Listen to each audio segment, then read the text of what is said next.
Hello, everyone. I'm so excited. There was so much San Diego Comic Con news. That's me, Drew. I can hear me through you. Yep. That we're going to talk about it.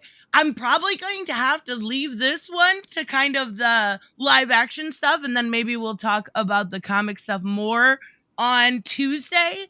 But there is so many cool trailers. There was so much announcements. We're going to talk about it, but I'm excited because we have Kyle, not Kevin, from Comics Elite for the first time outside of Comics Elite. So yay! Woo! How are you today, Kyle? I am awesome. How are you doing? I am good. What about you, Drew? What do you have going on? Why don't you tell us a little bit before we start about your it's in the description, your backer kit stuff.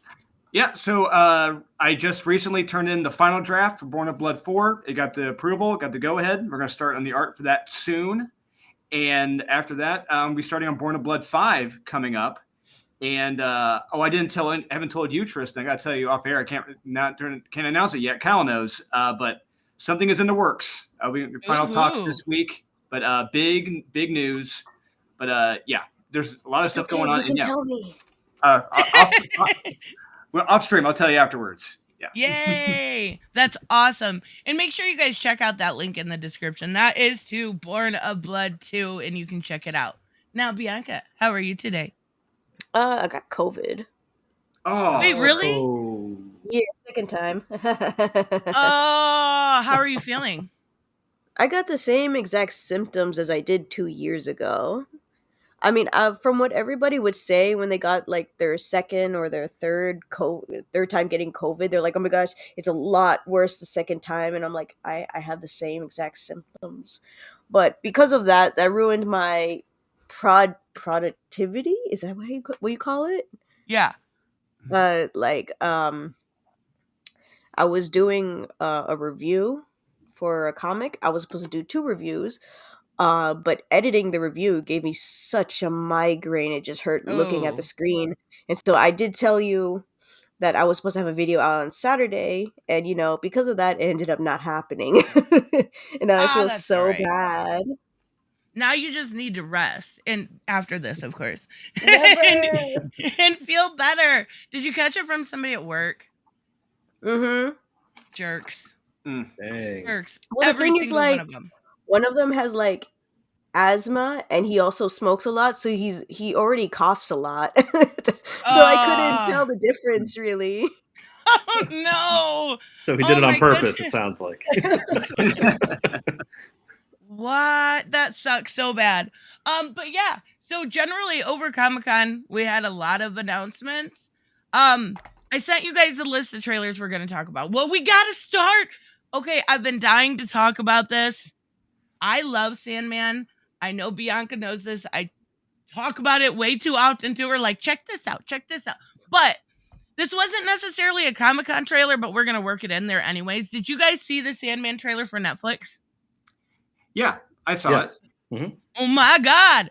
Okay, so I'm gonna nerd out for a minute, and then I'll let you talk about it first, Drew, because I don't know if we'll have the same opinion.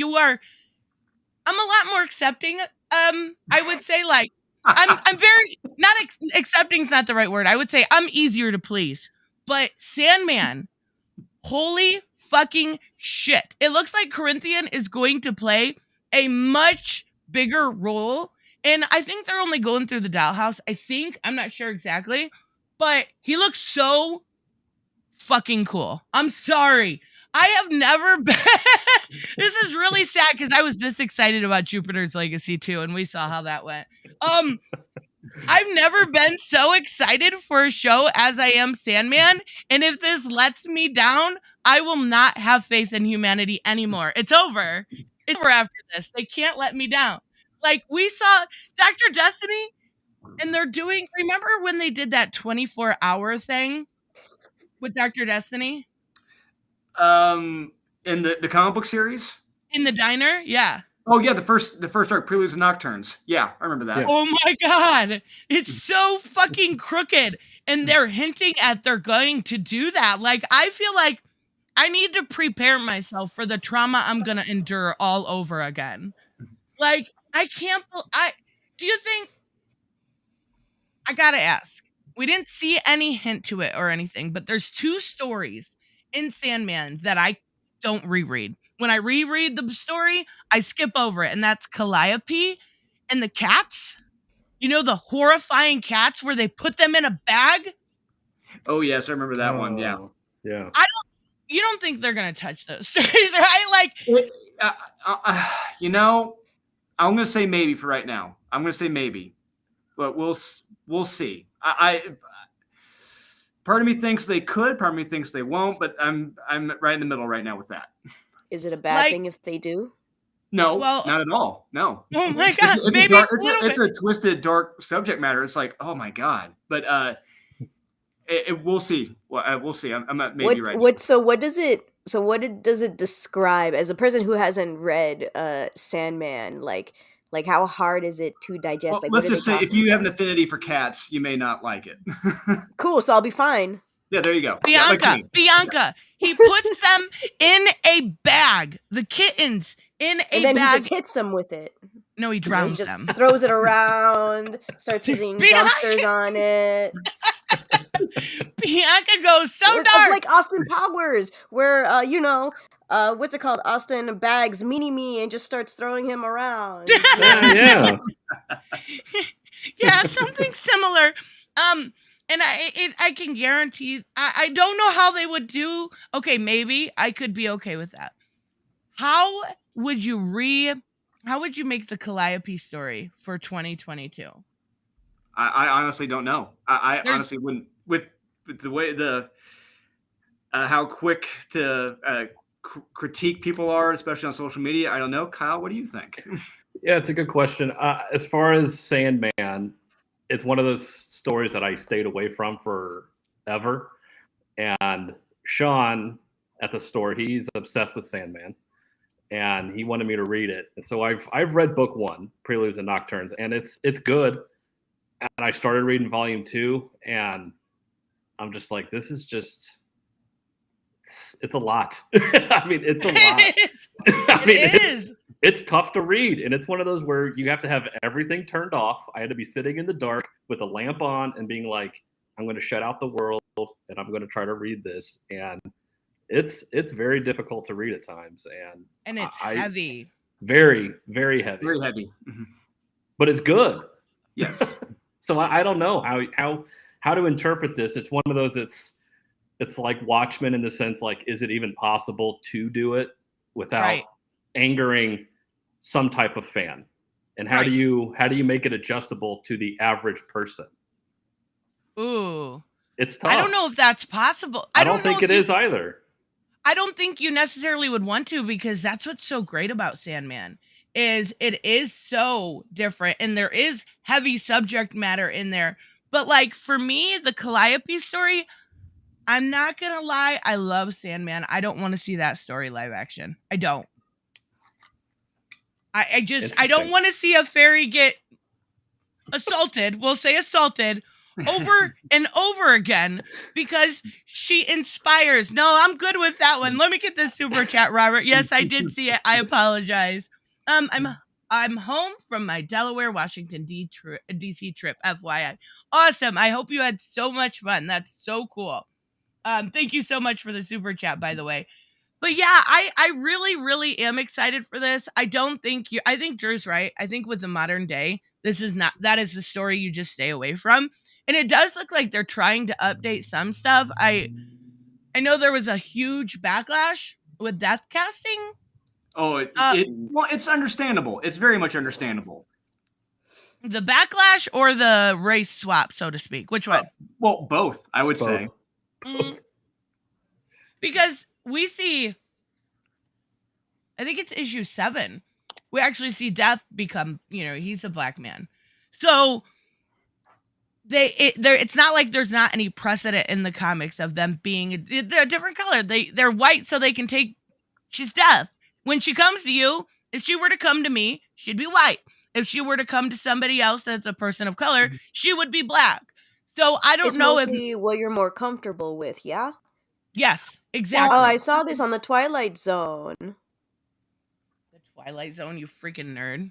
Hey, I didn't really like the Twilight Zone, but that was a good episode. Hey, Bianca, hey, look, I love the Twilight Zone. Kyle just saw it. I have a Twilight Zone button up. I'll be wearing to the conventions. Maybe we're after the show ends. I'll show it to you. You'll appreciate it. That's awesome. Yeah, that's exactly what it is. And there was during that time. Now, I read it when I was older, but I know that was kind of like when the angsty Nirvana era came about and everyone was like goth and looked at death and it was so cool, right? Like, but I always just like how, as long as she embodies that happy, that joyful, like the exact kind of antithesis to what death is, or dream is. As long as yes, and I would agree. Like the problem is we haven't really seen that in any of her photos. She doesn't really she hasn't really conveyed that. That's part of the problem, and I really hope she can emote that. I just, you know what? I'll die happy. I will die happy, and I'll say this every time, as long as we hear her say "fat pigeons." She's not going to say fat pigeons, and I will be hoping one day that she will not be saying fat pigeons. Oh my God, no! And if she doesn't say fat pigeons, it's your fault. You realize that, right? Yay! Yeah.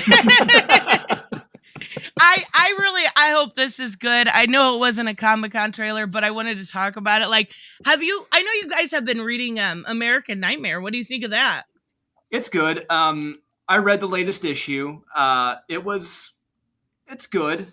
Yeah, it's good. I mean, honestly, I love the Corinthian, but the other two characters, their names escape me. I love those two guys. Agony and Ecstasy. Yes. They are amazing. Those two are the stars. Like we need more of those guys. But the next one coming up is good. It's good. It's okay. Oh no, that doesn't make me happy. I love it. I love this last issue where we see kind of what, like, everything come to a head. The senator is being kind of skewed to go with the friends, and it's so bad I don't even remember their names. Oh my goodness. But like, I love the gay best friend. I think that's another great character, almost better than the main character. Yeah, I think everybody's almost better than that main character. She's a little, like, I guess, angsty or pretentious. I don't know. She's a little irritating. We're gonna go with irritating. Let me get this super chat real quick. I like that. Yeah. Robert, thank you so much. FYI, TMNT Last Ronin is getting a spinoff. I wondered. Hope we can do a video in the future. I mean, depending how long it takes to finish, of course. Oh, of course. As long as it's got will be mine. As long as it's got the girl with purple. I don't even remember her name. The daughter. Oh, daughter was it Casey? Was it? Didn't they call her Casey? Yeah. I think so. Yeah. She was cool. I liked her. She was badass. Is she a descendant? Because I haven't read it yet. Yeah, she's the daughter of April O'Neil and Casey Jones. Yep. Aww. Yeah, she's super They didn't cute do the too. one from Fast Forward where no wait, that was the grandkid. Never mind. Pretty sure. Bianca doesn't even know her turtles. Like, I totally do. I have It's no been a long time since I watched Fast Forward. It had like a redheaded kid, but I think it was a grandparent. I'm not a big Turtles fan, but Last Ronin was good. For sure, it was solid. Yeah. I'll say the problem was it took way too long to come out. That hurt it a lot. But well, I was lucky enough. That's what Robert was talking about. I was on his channel and he went through it, and I was lucky to have it all in one bunch, so I didn't have to worry about reading an issue to issue. I usually pick up number ones. Sometimes I skip them depending on your reviews, maybe. Like Calculated Man, couple of those I've skipped like after school. Couple of them I've just been like, eh. But Turtles, I'm like, nah, wait, I'm good for that. I am good. Okay, let's talk about actual Comic-Con trailers, because Sandman is the GOAT and won Comic-Con, even though it wasn't there. But because I'm primarily DC, let's start with DC. Yes. Now, okay. I think DC's trailers were very, very good. Let's start with Black Adam, because so this is the third trailer, right? I think this is the second one I've seen. I didn't know there was a third. Was there a It's third? hard to say between trailers and teasers. Okay, this is the third live action shit we've got. Yes. The first one I really liked, and I really like this one. I don't know what it was about the second one, but the music felt weird. Like it was like this weird rap song, like boom, boom, like nah, I'm good. It just didn't feel real. But this one, I don't know. Black Adam maybe DC's movies only hope. I don't know. Their movie sucks when you look at stuff like MCU. You see a lineup for the next 5 years, and you're like, maybe the Flash will be okay. Oh. No matter what, the Flash will never be better. Why? We still we only the last full It's trailer the we got Flash. was what, last year, and they haven't released anything new since. Nothing. I mean, Wow. that he looked cool. Like that thing that came down over his eyes looked really cool, but that's the best I can say about it. But Black Adam is like, I don't know. This is their big shot. This is their one big shot. Exactly. What did you think, Drew? Did you enjoy the trailer?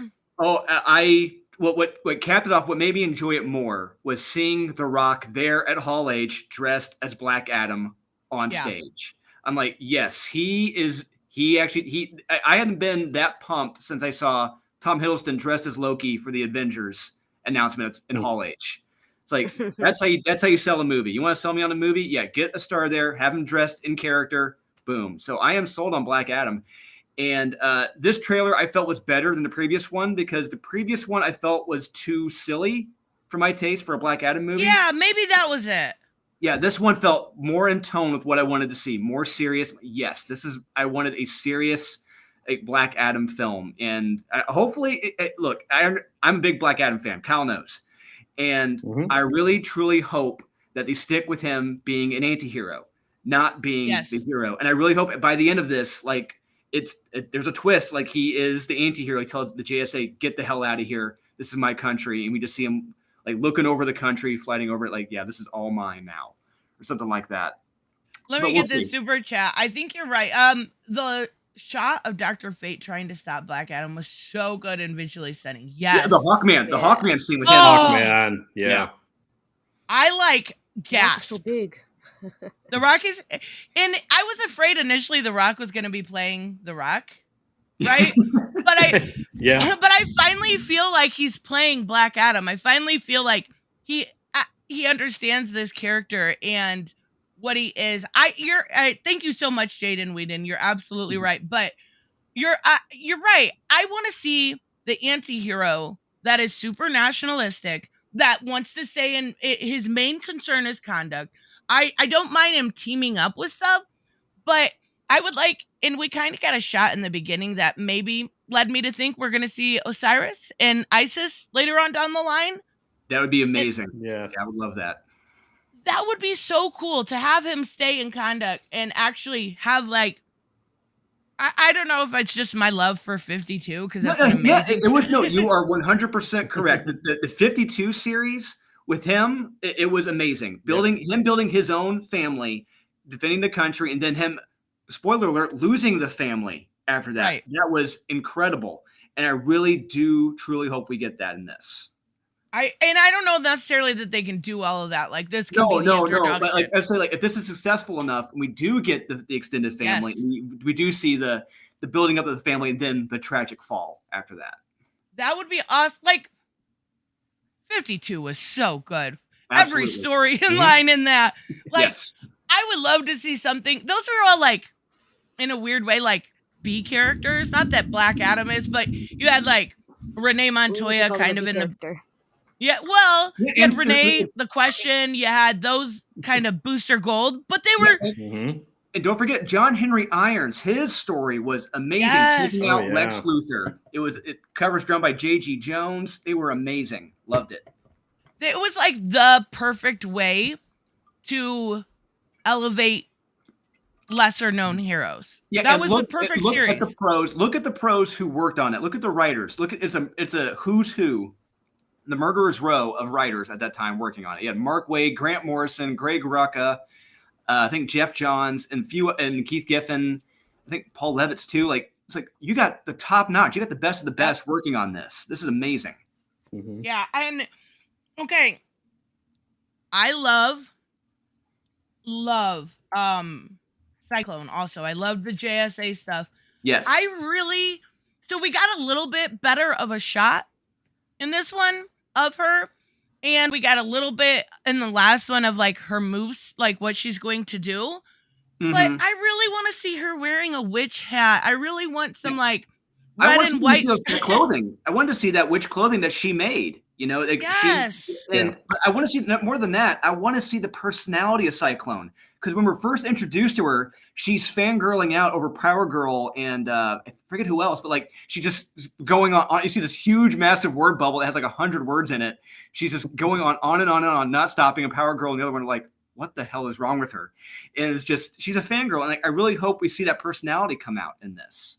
I do too. Like she was such a character. Like nobody didn't like Cyclone. She was just that cute. Like she was definitely younger than this actress, I would say. But yeah, she was 17, 18, I think. I'm guessing freshman in college. There, yeah. She looks way too polished already for me. Yes, is that the right wording? Like, yeah, that's fair. I wanted. I don't know. I guess maybe because I'm such a JSA fan that I want to see the backstories, and maybe one day we will. I think the casting for Pierce Brosnan as Dr. Fate, though, could not be better. No, it's perfect. It's exactly what I wanted in a Kent Nelson. And yeah, we reviewed there's an upcoming Dr. Fate tie-in to the movie, and I think that's going to be awesome too. I can't wait to read that. But yeah. Oh, is it like the Black Adam one that we just had? The Hawkman one? Yeah, the Hawkman one. Yeah. Really or Hawkman, yeah. Yeah, that was a lot of fun. I think this is going to be even better. But that's my opinion. We'll see. Yeah, Go ahead, Kyle. I'm sorry, I talked way too much. No, you're fine. I'm just saying Pierce Brosnan is what's selling me on this movie. I feel like it's hard to take The Rock out of something. It's like I just see him. That's all I see. Now, if they gave him the widow's peak, it would look a little. Give him some ears and a widow's peak or something, like, because he just looks like The Rock. Every time he stares at the camera, I'm like, I just see The Rock. But when I see Pierce Brosnan as Dr. Fate, I'm just like, that's it. And when I see Hawkman, I'm like, that's it. Those are your money shots right there. And I hope they do the JSA proud. It looks good so far. That is like, my most anticipated DC movie, just because these are characters like growing up I never expected to see in live action. Yeah. And now seeing them, it's like, now I know what those Marvel fans are. You know, I like Marvel. I'm not saying that, but I know what it's like to have them be geeking out and be like, oh my God. Like, Hawkman's outfit is perfect. At first, I didn't think I'd like the red and gold, but when I seen it in action, it looked amazing. Yeah. Yes.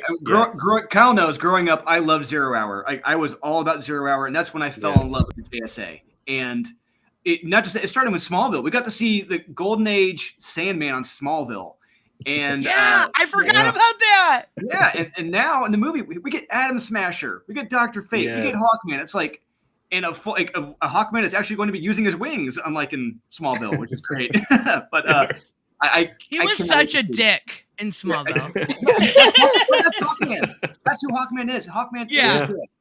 And I really truly hope we see that personality come out in here, and I really truly hope we see a Hawkman and Black Adam really just verbally sparring with one another. I hope it's great. Mm-hmm. What did you think, Bianca? You're kind of quiet over there. About the trailer? Nah. Yes, about the trailer. Oh, okay. I mean, I just came back. I was making sure we were still talking about Black Adam. Yes, we are. I did like this one a lot better. I know there was a pause. I was thinking. I did like this one a lot better than the other one. I mean, I know the other one was like a teaser, but I'm really glad I'm seeing a lot of serious stuff. The tension between him and Hawkman, and then more Dr. Fate, and then who's that guy with the whole atom thing on his chest? Atom Smasher. Adam Smasher. I'm like, it has to be Adam something. But then I think of Black Adam. And so I'm really liking Adam Smasher. I'm like, oh my gosh, I just love your design and I want to see you do more. But you're probably not. You're probably just gonna be in this one freaking movie. You But never then of course know. you're gonna have the two characters, the two human characters, that are probably gonna be like near Black Adam like all the time. That's my suspicion. And I really hope it's not like that because that happens I feel like way too much. Like you have the extraterrestrial character and then you have the two human sidekicks. But sorry, despite that, I'm super hyped for this cuz I want like anti-hero villainy with this character. Yes. Like, I'm afraid. Let me get the super chat real quick. Robert, thank you so much. Wish I was there to geek out with you guys. Well, thank you so much. Well, I'll have you on this week sometime for sure. For sure. But whoops. There we go. Thank you, Robert, very much. What I'm afraid of is they're going to go full hero. And Yes. I don't there's a good middle ground for Black Adam. He's a great villain. Yeah. But he's also kind of great when he can ride that line. And that's kind of where I've always seen him be perfect. Now, they could set it up like in 3 films to make him a fucking villain by taking ISIS away. They could set it up to make him DC's big and bad. They could, or, exactly opposite. They could go the family route. As long as they don't go straight here. After the Dr. Fate speech, you kind of have the feeling that they're going to go to the hero route at the ending. He's like, hey, you're going to help or you're going to make it worse. And that usually whenever you hear those speeches, they end up being the hero at the end. Or maybe both come true. Or maybe he does start out the hero, like Tristan said, starts out the hero, and then comes the fall after that. I know doubt it. You never know. You never know. Don't shit on our dreams, Bianca. $5 on the table. Let's go. Exactly. I know a lot of people were disappointed they didn't see Henry Cavill there, though. Yes, I was too. No. I don't think Hall H could have handled it if he had shown up and like they did like a pre-boxing match off or like square off for photos where both boxers put up their dukes to one another. They had something like that with The Rock and Henry Cavill like teasing a Black Adam versus Superman movie. Oh, Twitter would have exploded. Hall H would have exploded. But maybe hopefully sometime in the future we'll get that. But it sounded like they're cutting ties with the whole Snyderverse, and that is a big mistake in regards to Superman. That they're gonna regret that if he's not coming back. Yep. Wait, in the nicest way possible, don't you think it's time they move on? Like, I would say storyline wise, yes, but I would say some of the actors who play those characters, I would say keep Cavill absolutely as Superman, and he did nothing wrong. What's that? He did nothing wrong. Hashtag Cavill did nothing wrong. Yeah, no, correct. He was just giving crappy scripts. That was his only problem. Yeah. But I would say, and we need a true standalone Ben Affleck Batman movie. That's what we need. We need him back as Batman so we could see him kick ass. I liked his Bruce Wayne a lot. I thought he got that. Yes. Like brooding. It was so good. But doesn't he want to be done with the character? No, for what I was told, so they were finalizing the contracts, and he essentially Ben Affleck he wants the Steven Spielberg deal that he got from Paramount to do. So Steven Spielberg he was brought to do Jurassic Park. They said the studio was like, hey, we want you to do Jurassic Park, and Steven Spielberg said, okay, I'll do it if you fund Schindler's List. And they said, all right, sure. So it's like a one for you. You give me one, I'll do you one. So Ben Affleck wants the same treatment. He's like, I'll do Batman, but you got to do this for me. Okay, make it happen. Let's do this. Yeah. So for the first part when he quit, was it true that he was just he left because he didn't feel like he was treated well by Whedon or anybody else there? I think Jeff he had Johns. To go to rehab. Yeah, rehab. He went into rehab, and the Jeff Johns thing. Yeah, he was not getting along with Jeff Johns at all script-wise. Jeff Johns? Everybody was telling me it was Josh Whedon. No, but the script for he was butting heads with Jeff Johns on the scripting for the Batman film, and his rewrites, they weren't getting along with that. But I heard he's now like going for it. Yeah, that's behind. Yes, when the deal with Discovery is finalized, contracts are finalized. Yeah, we should hopefully be hearing an announcement of Ben Affleck coming back as Batman, but also like, hey, he's got these indie films coming from Warner Brothers too. I mean, I think that's a fair deal, to be honest with you. A Absolutely. lot of people would love to see. I honestly, as much shit as I give the Snyder Cut, because a lot of the fans are crappy, and a lot of the writing from Snyder. Yeah, the 13% bots or something like that. And a lot of the writing for some of these characters were really bad. Zack Snyder did a good job of casting almost every single role. Yes, absolutely. I agree. Yeah, Gal Gadot as Wonder Woman, perfect. Debatable. Oh. What? I will stand Gal every day. That No Man's Land scene, I will cry. Bias. I am so biased. I am.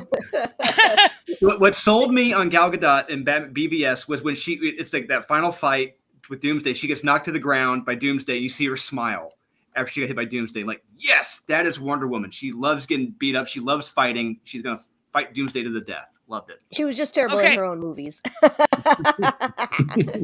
I said almost every role. Not Mira. Yeah, easy. And you know, I felt like Flash was also more like Wally than he was like Barry. Like, I would say Impulse. I would say more like Bart Allen.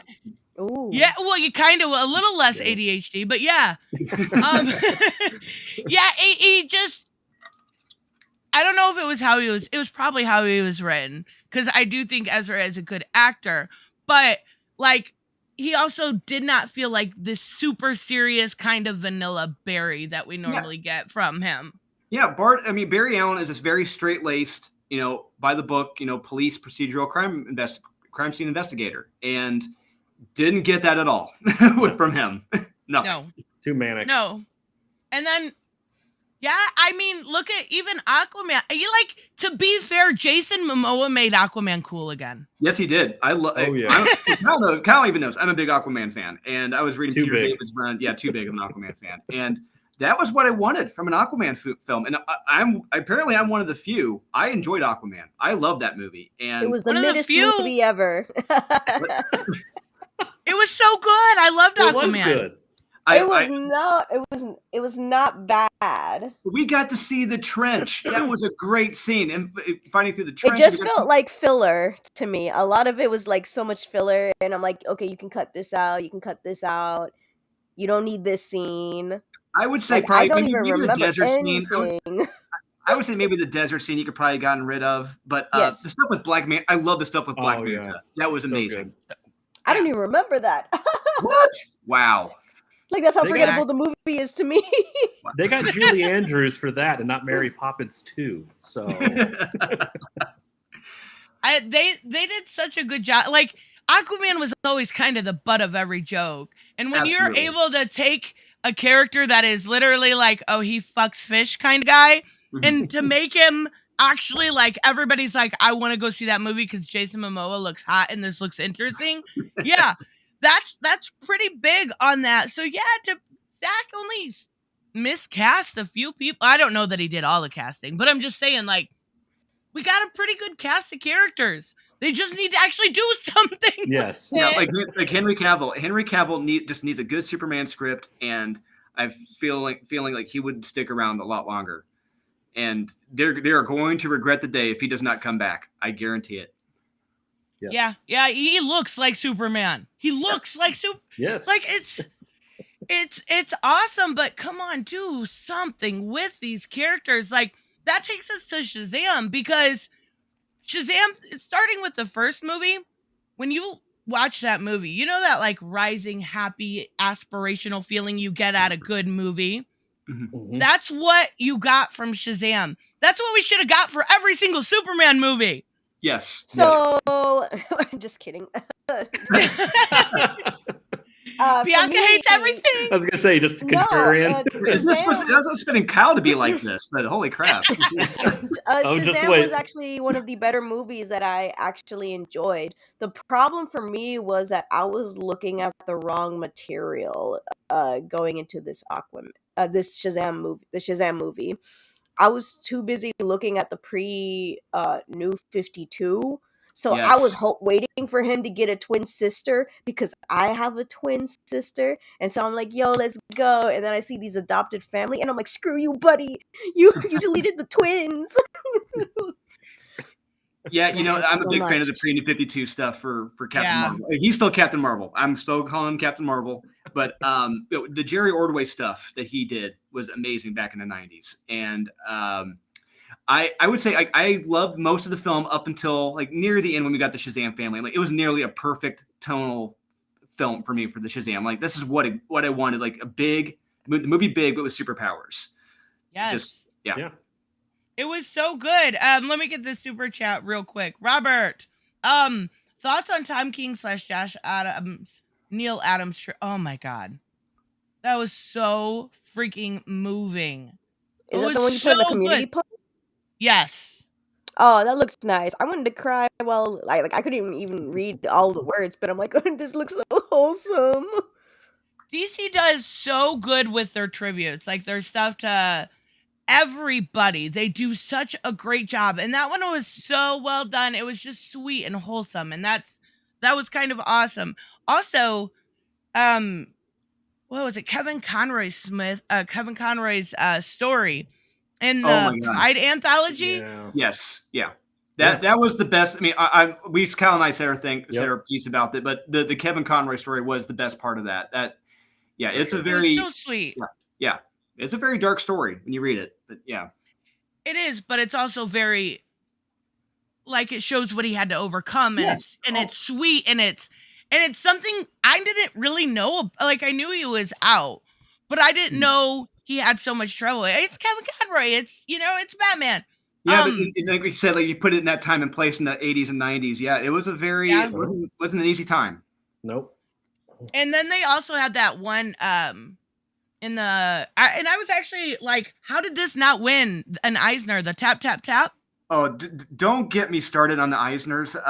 So I talked to Trish Forstner earlier, and I told her, look, the wrong comic won. And everyone is going to be remembering and talking about your comic long after this winner. Don't worry about it. Because who did she lose to? I forget what the name. I even forgot what the name of the book was. I never heard of it, and I just told her the wrong book won. It was The Good Asian, right? Yes, there we go. I think it was The Good Asian. Yeah. Yeah. To be fair, The Good Asian was good, but Stray Dogs is one. So it's not just a clever name. Yeah. No, it deserves some recognition, but yeah, I agree. She should have won. The rest of them I thought were pretty fair, except for that and tap tap tap. Well, I talked to Daniel Warren Johnson too at Chicago Fan Expo. I said, if yours does not win, I have lost. Oh, Generations. Yeah, he lost, and that was wrong. So I have completely lost all faith in the Eisners after those two losses. That is not right in my book. Yeah, I forgot that was also it was so good. J.H. Williams didn't even get nominated for Echolands. That's mind-blowing. Honestly. That is like Echolands is probably going to be one of the top 3 books of this entire year. But it came out finished this year. Yeah. That is going to be like at the end of the year when I do all my top books and that's going to be in there. That is that good. Don't sleep on Echolands or Stray Dogs. Both of them. I slept on Stray Dogs and I read it all in one night, crying and all. I loved it. I remember when we reviewed issue 1, Sean gave me so much shit for liking it, for saying it's the top recommend. And then Kim, his wife, got him to come around to read it, and he started to like it, and then he became a believer. Then Kyle did, and Robert, thank you so much. DC does respectful tributes. Marvel has answers. Yeah. Pretty much, yeah. DC does really heartfelt tributes if you give them the chance to do it. Like those stories we were talking about. Oh my God, that Tom King one got me. They usually do get me. Come on now. Let's Denny be real. O'Neil for the Green Arrow tributes, like they did for him for Denny O'Neil. That was the one. Yeah. Yeah. So freaking good. At least they show the respect. At least they make the extra effort to do so. And I think that's really, really awesome. Yeah.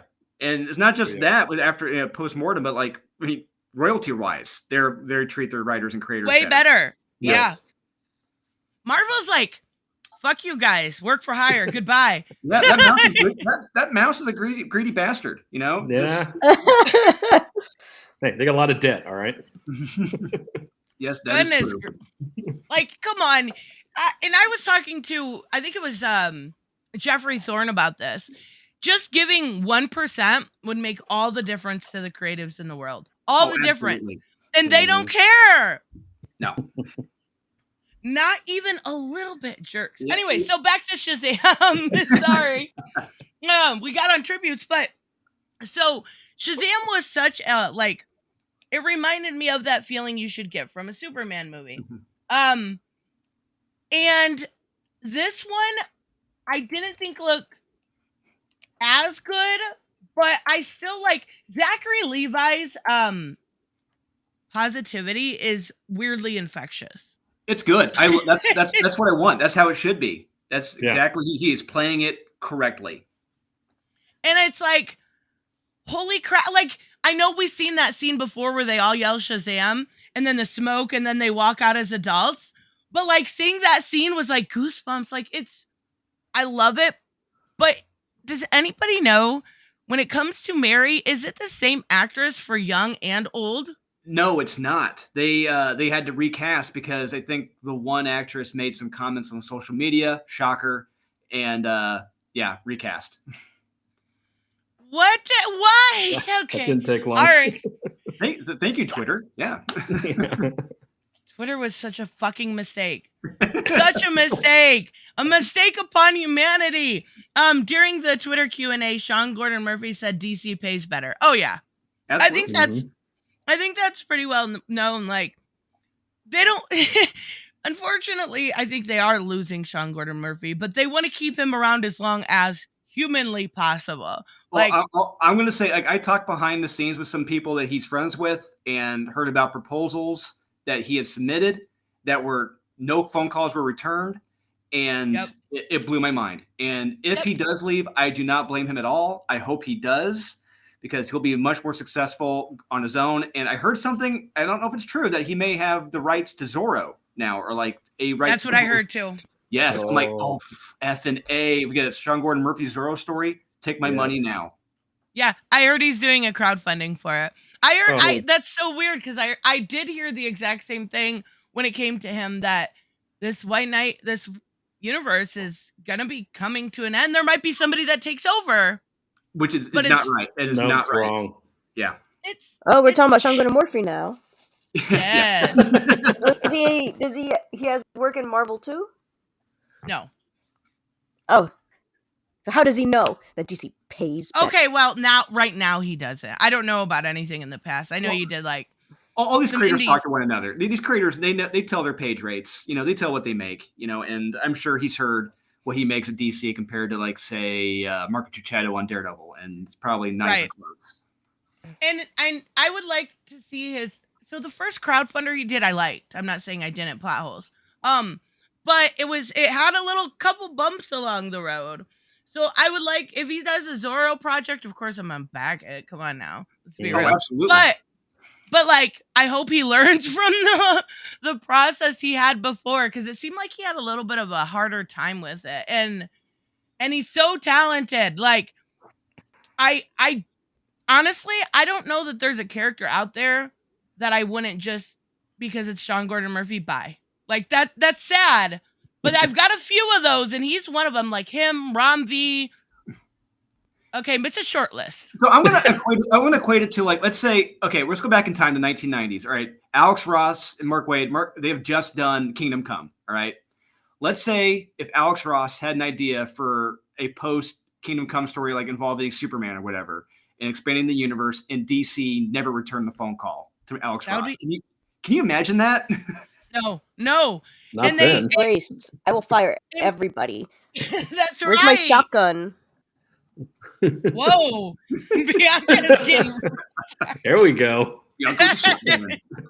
That's right. So good. I keep getting off topic. I'm sorry. What's the next trailer? No, we're still on Shazam, lady. Fine. Sheesh. I had a short bathroom break. Well, then what did you think of Shazam? Oh my gosh, I am so interested in Shazam. They have mystical beings. Oh, the CGI looks so freaking cool. I feel like a kid again. Where was this crap when I was a kid? Wait, at first I thought you were being sarcastic. I but did now too. I'm not really I still sure. think you are. So my voice naturally sounds sarcastic sometimes. But no, I'm actually happy. He seems to be... I can't tell if he's going through a midlife crisis, like at an extremely young age, or if he's like, or if this is some sort of like narcissistic issue, where he's like, my family, the spotlight, Cassie's quote was fantastic. Apparently, there's something there with the actress. I don't know. I don't know the actress. I loved how the reveal and the guy's like, I'm your pediatrician. I was like, that was good. That was a good bit. That's a Golden Girls thing. The funny thing about it is the CGI in both the DC trailers looked so clean. And Marvel's had this weird CGI problem, which we're gonna get to here very quickly with She-Hulk. But that like dragon thing looked like crystal, like it looked so good. But I want She-Hulk to be good. But I can't. Comics have you read, Tristan? I know I can just read the comics, but this CGI was better. Yes, I'm reading She-Hulk right now by Rainbow Rowell. Not the current ones, the older ones, you dweeb. Yes, you I've read the Burn Run, and the first trailer really reminded me of that, like with her being kind of like, going through Tinder and being kind of snarky. This trailer, I was like, I felt like, I don't know, how can they make the Hulk look so good, but her just look like fucking Fiona? She doesn't look like Fiona. Oh my gosh, that's different. That's animation. That's a different type of CGI. It's not the same. I know. Not only that, but it would be a whole lot freaking better if they didn't have to crunch to freaking fix whatever they were trying to fix with the muscles. If they kept it to the original of how it was supposed to look like, it wouldn't look so bad. Plus, the Hulk has already been in multiple movies as Professor Hulk, so they already have his image and everything. They can literally just, oh hey, here's a save file, let's pop it up. Maybe it's just because she's green. Maybe that's what it is. I just gotta get used to it because She-Hulk is a fucking awesome character. Not right. It's and something's that's because weird. She was supposed to be muscly before, so they had to tone it down. And because they have to tone it down, it just naturally does not look as good. And I'm like, well, yeah, they had to like freaking tone it down, and they had to take a lot of time to freaking do that. And because of that, it looks unnatural. They should take more time. I would wait more time for a good CGI. I would have no problem with that because She-Hulk as a character honestly kind of deserves that, and the actress is good. Yeah, like the actress is. But maybe I just got to get used to it. I want it to be good so badly, and I don't know. I don't know. I don't know. What do you guys think? Kyle, you want to go first? Right, so my thoughts on Shazam trailer. I think that movie looks like shit. I really don't. What? I can agree with that. It's the type of crap I enjoy. I don't want to see Zachary Levi and a group of kids beat the shit out of Helen Mirren and Lucy Liu, who look like they're both 85 years old. It's like, okay, this looks really bad, and because of that reason, your hero can only be as good as your villain. If you don't have a really strong, charismatic villain, then what's the point? And that tails in with She-Hulk. It's like, yeah, we can gripe about the CGI and that's fine. I know they upped it a little bit from the second trailer. That first trailer was awful. Yeah. This one looked a little bit better, a little more polished, but not as good. But who's the villain in She-Hulk? Titania? Is there one? Right. Other than the patriarchy or something, I don't know what, but like, what is the villain? Why would it be the patriarchy? Because it's She-Hulk and it's Marvel and it's 2022. Yeah, Come but on it's now. Jessica Gao. Do you know Jessica Gao? No. Jessica Gao, whether you love it or you hate it, she's known for the Pickle Rick episode in Rick and Morty. For me, that's all I know. Okay. But the person who has been following her, she has read John Byrne's run and has taken pictures of She-Hulk comics, and she has been a fan for a very long time. Oh, She's that's going to be great adding news. John Byrne, and then she's going to be adding some Dan Slott in there. I see some Charles Soule in there, and I'm hoping they do add it because that's honestly my favorite run. That's my first Really? favorite run. Yes. I like the Dan Slott stuff. You know, with we talked about like with the Star Fox on trial and all that Yeah. stuff. I thought that stuff was great. But you know, she even contacted Marvel multiple times throughout the year. She's like, if you're doing a She-Hulk, you have to let me write her. I've been a fan for years. I read up on all of her stuff. Like, if you don't contact me for this character, I'm going to riot. And so, of course, they told her after it was announced, and you know, she was like angry at first. She was like, "Why did you contact me?" And then, you know, the day after, they're like, "Oh, hey, just so you want to do it." She's like, "Oh, never mind." But That's she is kinda a cool, big fan though. of the character. She is the head writer, though. There are a few lead writers. I believe there's going to be 3 different type of lead writers. Only one of them, some people have a problem with, and apparently, Oh, they didn't. She said something about yes, South Park, right? I think that's the one. So, like, but what I do not know is, like, I don't know if all of them are going to be writing the majority of the episodes, or if they're all going to have like some parts on one episode each, that kind of thing. So, like, I don't know how, if they credit it. Well, they do online, obviously, but like, maybe when the episodes come out, we should keep an eye on something like that, because who knows, maybe she wrote that woman being scared line. Yeah, even but I though didn't it's even kind of think true. that was So I was gonna personally laughed at say, it. I laughed at it. chuckled. I was like, facts. Like, it wasn't even, it was just snarky humor. Let me get the super chat real quick. Gary, thank you so much. They are using the actress that plays young Mary because she's old enough. And I thought they should have done it from the start, because I always thought she didn't age in the comics. I don't know what you're talking about. Yeah, because from what we were told, what they said, like they fired the one actress because of the comments she made on Twitter, and they replaced her. Oh, okay. Right. I was like, Mary who in She-Hulk? Okay. No, this is an older one.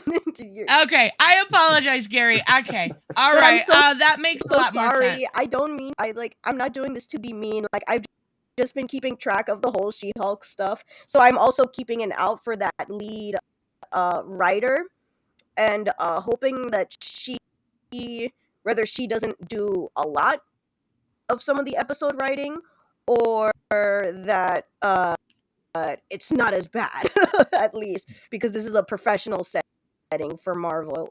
Cough. Bianca is not only our resident anime person, she's our resident She-Hulk person. Now you have been officially, what's it called? Kristen? When you get, yes, that's what I decided. Thank you so much, Gary, by the way. Bianca, your mic is crackly. Okay, Of it's course not it just is. me. Of course it is. Okay, don't worry. Tomorrow in Bad Ideas, my mic's super crackly. I had to fix it a little bit. But I like the Daredevil teaser at the end, and he's wearing he's got his yellow in his suit. I thought that was really cool. Yes, it was. Absolutely. Yep. Like, Daredevil's gonna be in a lot of things. It seems like they've talked about him cameoing in. Is it better? Yeah, because Disney Plus is hurting, and we need a character that people like, and it's like, okay, bring him into She-Hulk. No, We it's get his people to watch it. face. Daredevil Born Again, guys. Get Yes. on it, man. You guys got to read this. Black and white, disgusting. This is the artist edition. It's got the original black and whites. Yeah. Are they going to like make it R? Because if I remember Born Again, I remember it needing an R rating. So okay, so Marvel is saying that they're doing an R-rated Deadpool. If they're willing to do that, if they can keep the level of violence and adult material like it was in the first season of Daredevil, season 2, then I'm all on board. But if they pull their punches with Daredevil, I'm going to be pissed because I am a Daredevil fan. Same, and I heard Marvel Zombies is going to be mature. Oh yeah, they're doing Marvel Zombies. Kyle, you didn't get to finish what you were saying about the She-Hulk trailer. That's because of me. I'm so sorry. I'll just hang myself over here and hold on. It's snarky tonight. It's okay, and I know some of this stuff. The reason Disney Plus that platform exists is because we can put out content for everybody. Yeah. That's not for me, and that's perfectly fine. Ms. Marvel wasn't for me. I didn't watch it, and that's fine. No, but are you going to see the Marvels though?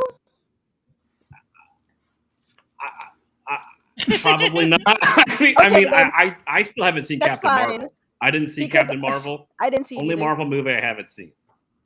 Wow. I will say that if you are planning to see the Marvels, you do have to watch Miss Marvel first. This is just for future reference. Oh, okay. Even though it comes out in 2023. Oh yeah, I wanted to mention this. Love the fourth wall breaking moment in the trailer, Robert. Yay! Thank you so much. Yes.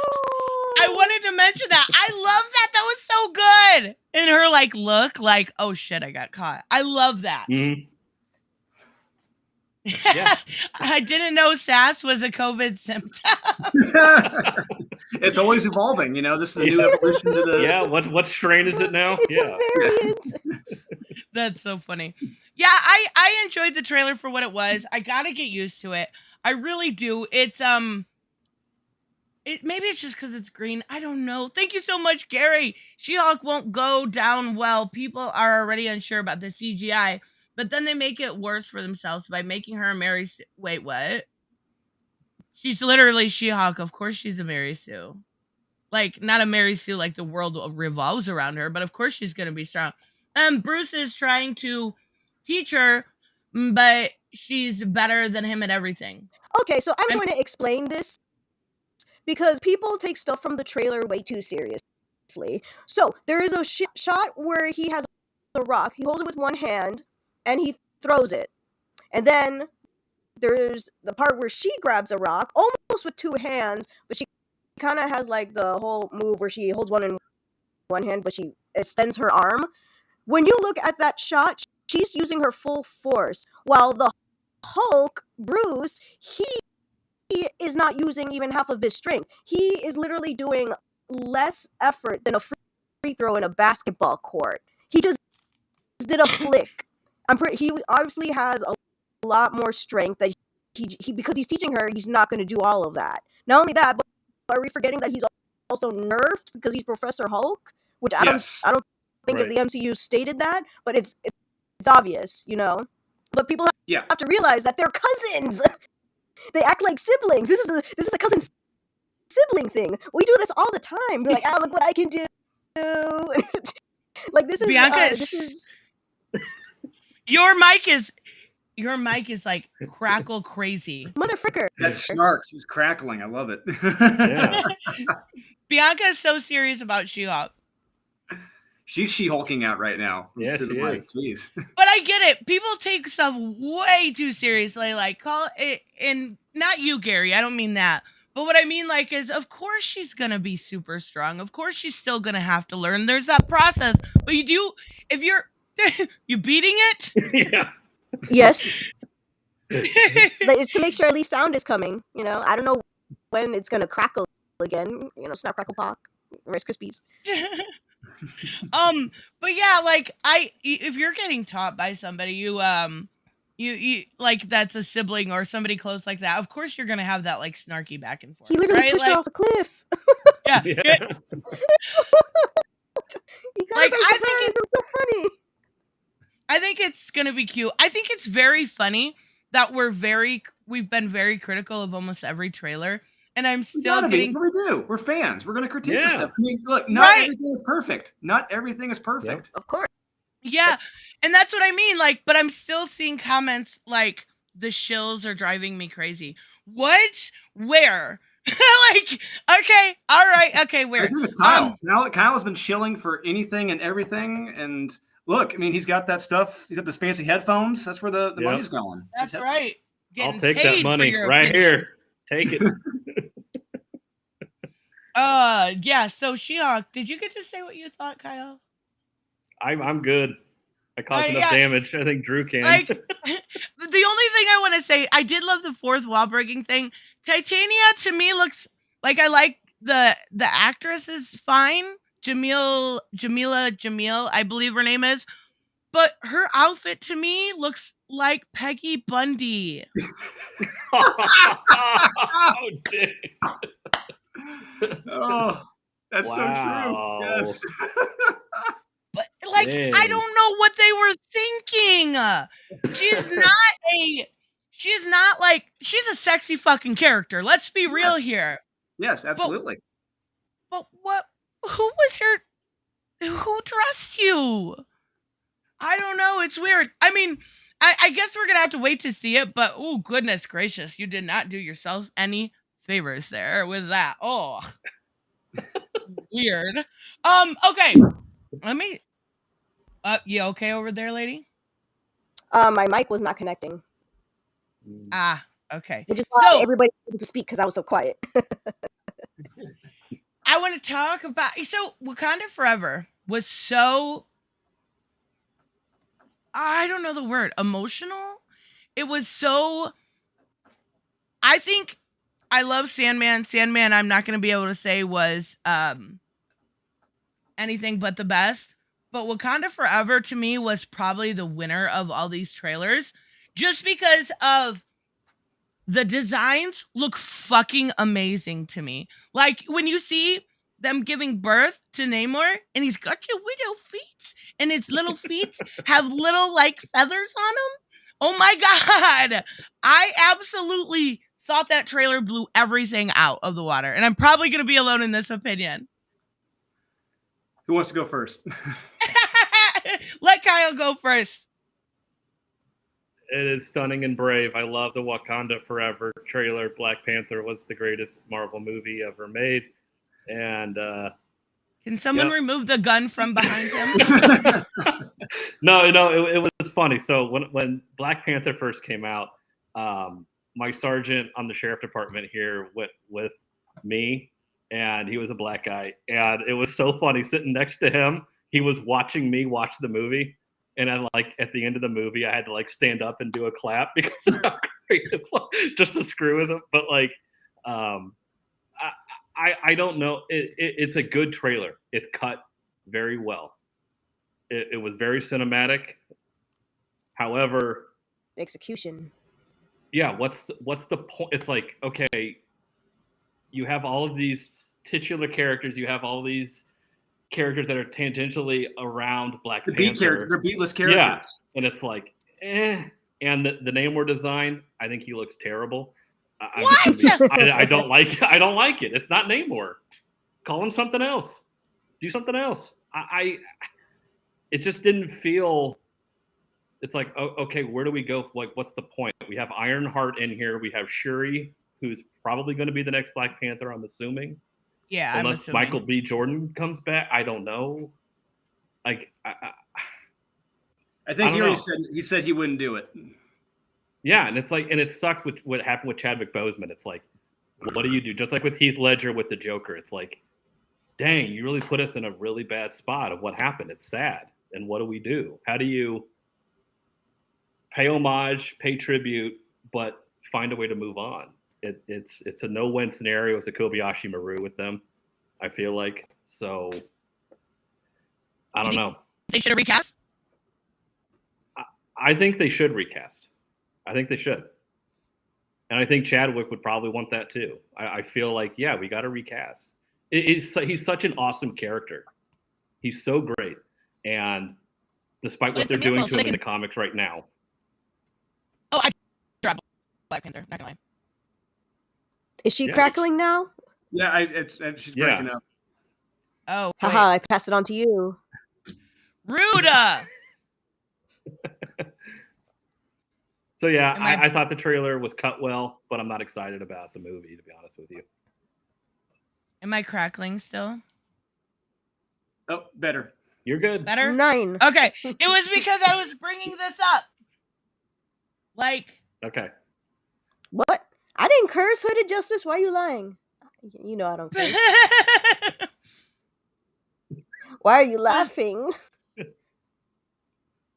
I like the blue guys. I actually like the blue.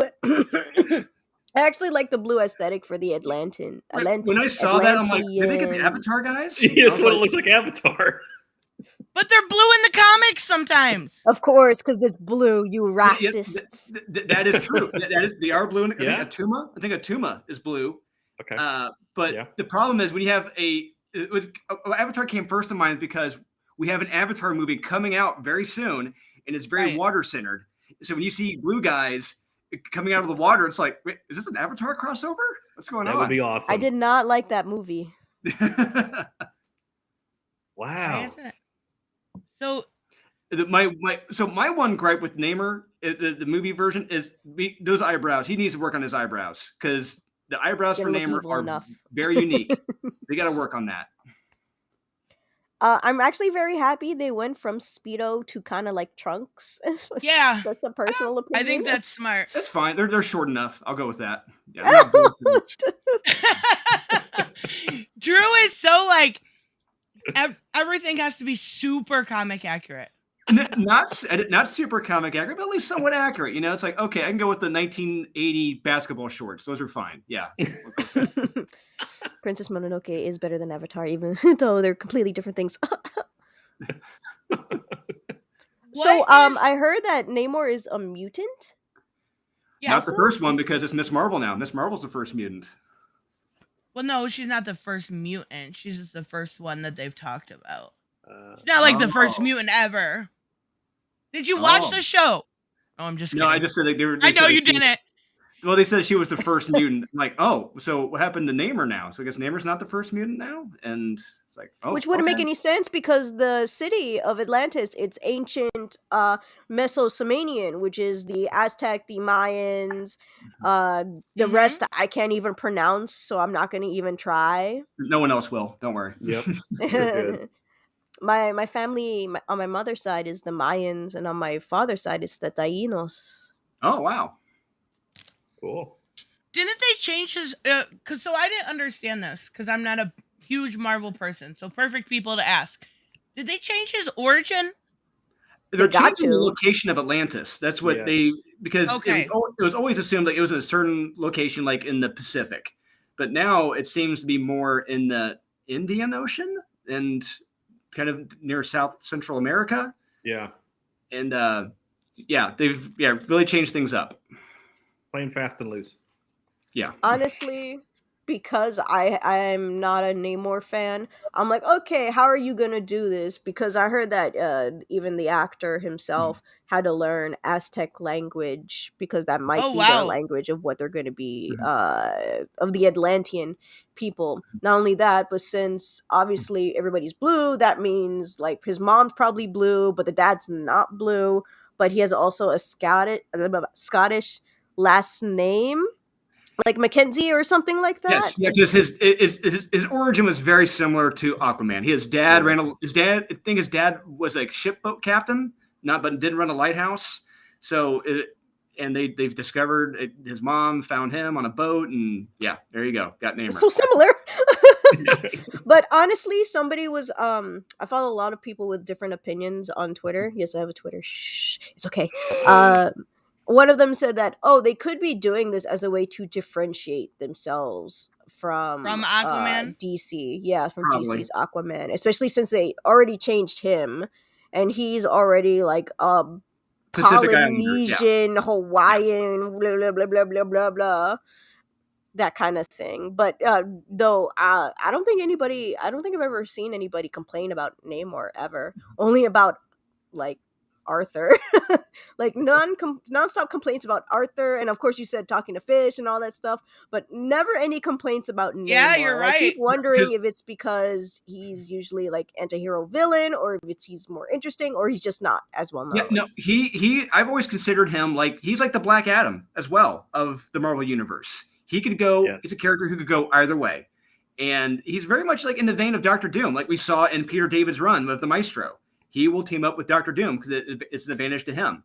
And one of the great relationships, like the frenemy relationships, was between him and T'Challa and the Avengers, like written by Jonathan Hickman. How they both played off one another. They both hated one another, but they both respected one another. It was great. And it's a shame we're not going to get that relationship in this. Let me get this super chat real quick. Gary, thank you so much. I was annoyed that they are killing him off instead of recasting because, yeah, it's sad that he died, but why should we miss out on all those stories just because people can't separate the actor from the art? I do think we're going to eventually. I don't think... Like, honestly, I don't think Shuri's going to be Black Panther for more than a movie. I think they'll eventually go back to a male Black Panther, and I don't know, not T'Challa necessarily. I don't even know. It would make sense thematically if Killmonger became Black Panther. It'd be him redeeming himself. Isn't he dead?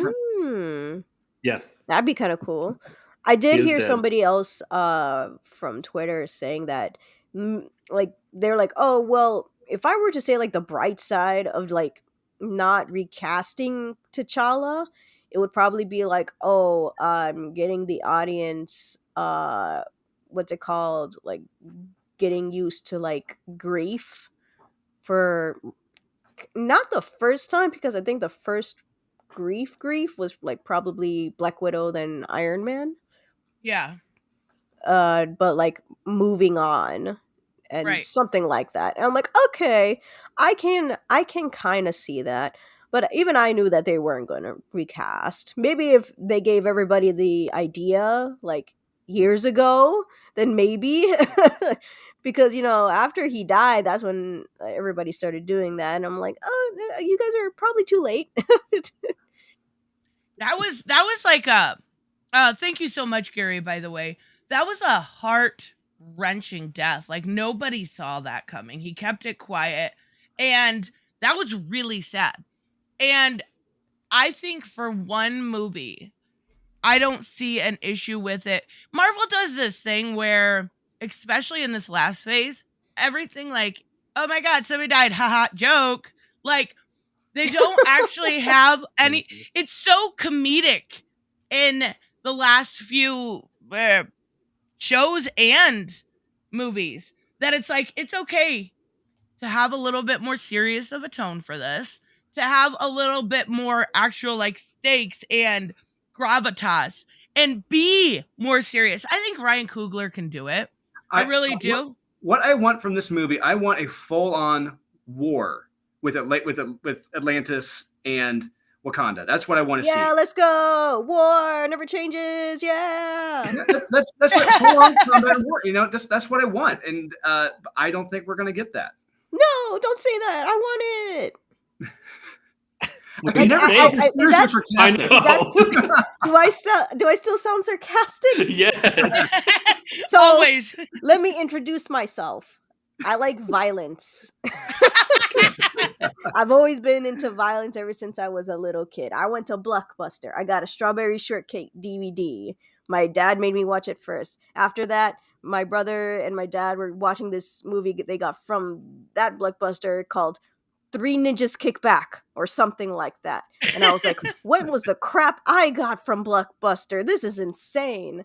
And then, of course, my dad would show us like kung fu movies from the 70s, early 80s, that kind of stuff. So I'm actually like very interested in fights and violence and all that stuff. I like action. So if there isn't a war, I will riot, especially since I'm always been a fan of the second movies and almost never the first. Because I didn't like Black Panther, the first movie. I'm hoping I like the second. Yeah, me too. I mean, I'll be honest. I called it The Lion King. That's why I called it. I'm like, okay, yeah. Like the first time it was called The Lion King, but this one, like you said, like I what's that? Worse CGI though. Yeah. Yes. So bad. Mhm. But yeah, I really, like you said, Bianca, I really truly hope, this is a violent movie. I want to see that. I really truly Because hope. he looks hard though, like the way Neymar like walks and presents himself, you feel authority, and I'm like, Yes, let me see that authority. exactly. Show it, Why please, should so we I be can fearful of Neymar? peacefully pass. Why should we? Yes. Why should we be afraid of him? Yes. Yeah. Well, And it's like why an would Susan want him? right, and like Ah. an Ultimate Fantastic Four run. I love him in Ultimate Fantastic Four. He's Oh, hitting that on, was the greatest twist ever. when he's hitting on Sue the whole time. I love it. It's What like, finds yes. you find out? Oh, that was a prison. He was a prisoner. He was not a Yes. king. Yeah. Yes, loved it. We have well, let me get the super chat first, and then we have a request. We will never get to T'Challa with Illuminate or Storm. I know. Who's Illuminate? I think it meant Illuminati. Illuminati. I said Illuminate. Oh my god. And that was I live. heard that Okay. people didn't like Can't cut the that. pairing with him and Storm. Like, do people like it? Do I people like not it. like it? I like it. it. Yeah, it's perfect. Yeah. It's great. Like, I remember somebody telling me, like, how dare they? And of course, it's with Storm. Like, Storm can't be her own individual, independent person or something like that. Stop putting her in, like, the Queen of Wakanda. Let her do her own thing with the X-Men, something like that. She was a goddess. She was considered a goddess in Africa because she could control the weather. It's like, why not have her be married to a king of Wakanda? It's like, makes sense to me. Probably because they're like, it makes sense. So that's why they're like, yeah, of course it makes sense, you disgusting pigs. Before we get to the request, I want to say that I know people are going to hate this, but I actually think the way they're introducing Ironheart is a lot smarter than what we got in the comics. Oh, yes. You want to talk about, of course. Like, no contest. Yeah, I think they know. It's like, oh, if we go with this, with her going after the teacher and stealing the armor that she didn't even do herself, it's like, it's not going to turn out too good, I think. Yeah, they improved upon. Yeah, they improved stuff right. Sometimes, like with Ms. Marvel, they improved upon that also, in my opinion. So I'm hoping the they can. Part. See, I don't even mind that because they're not doing Inhuman, so it makes sense. But I'm sorry. Oh God. Oh goodness gracious. Okay, here's the request. Why does it exist? I'm gonna let Drew go first on this. I want to hear you rant about Young Justice Dark Crisis. It's so angering. I was beyond anger. Like the vile, the hate, just the pure malice, the malice and hate, the just how she did it with no impunity. I think, or with impunity, I forget, whatever. But and she's not being held responsible for what she did or said. She took a dump on Peter David's Young Justice legacy, what he did, his terrific run, and saying, like, equating that everything that he wrote and everything from back then was toxic, horrible, problematic. And what is her reward? A Robin miniseries, Kyle. Yeah, you saw it. Yeah, she's doing it with Riley Rossmo. As you can see, you only fail upwards. I could not believe that, and how she between this and Batman Fortress, I do not get it. It really, how these people filled with so much hate, anger, and vile are getting more work. Kyle, you wish to continue? It is everything wrong with modern comics. If you pick up any book now and you were described, so what are modern comics like? I would hand them that book and say, this is what's going on. And anybody, not even knowing the backstory, would look at this and be like, this is just mean. It's mean-spirited. Me.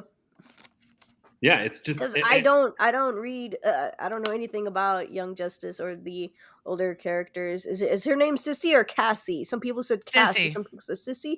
Okay, yeah. That's a weird name, by the way. Because she acts like one. She acts like a cunt. She's a straight up like. You said it. I didn't. Yeah, you did. That's you. Let me get the super chat and then I will rant, because I promise you, I have a little bit of a disagreement with Kyle, but hi Trish, hola to your guest. Hi to your guest. Okay, justice for Yara, always bring that fucking book back. I know, right? Not, Yes. not by Vita. Just saying. Just putting that out there. No, you're not. Trust me, you're not the only one who thinks that. Nope. Yeah. Oh, God, that reminds me. Apparently, for that, Robert said it before, but apparently the person who wrote that, apparently usually they wrote for like the CW for like a couple of Supernatural episodes, and I'm like, how can you write Supernatural and then do a crap job on a Well, comic? it turned out This was- she was on the shittiest season. She was like on the worst season for Supernatural. Makes sense then. Yes. This Oh, gosh. this comic was a shot at fanboys.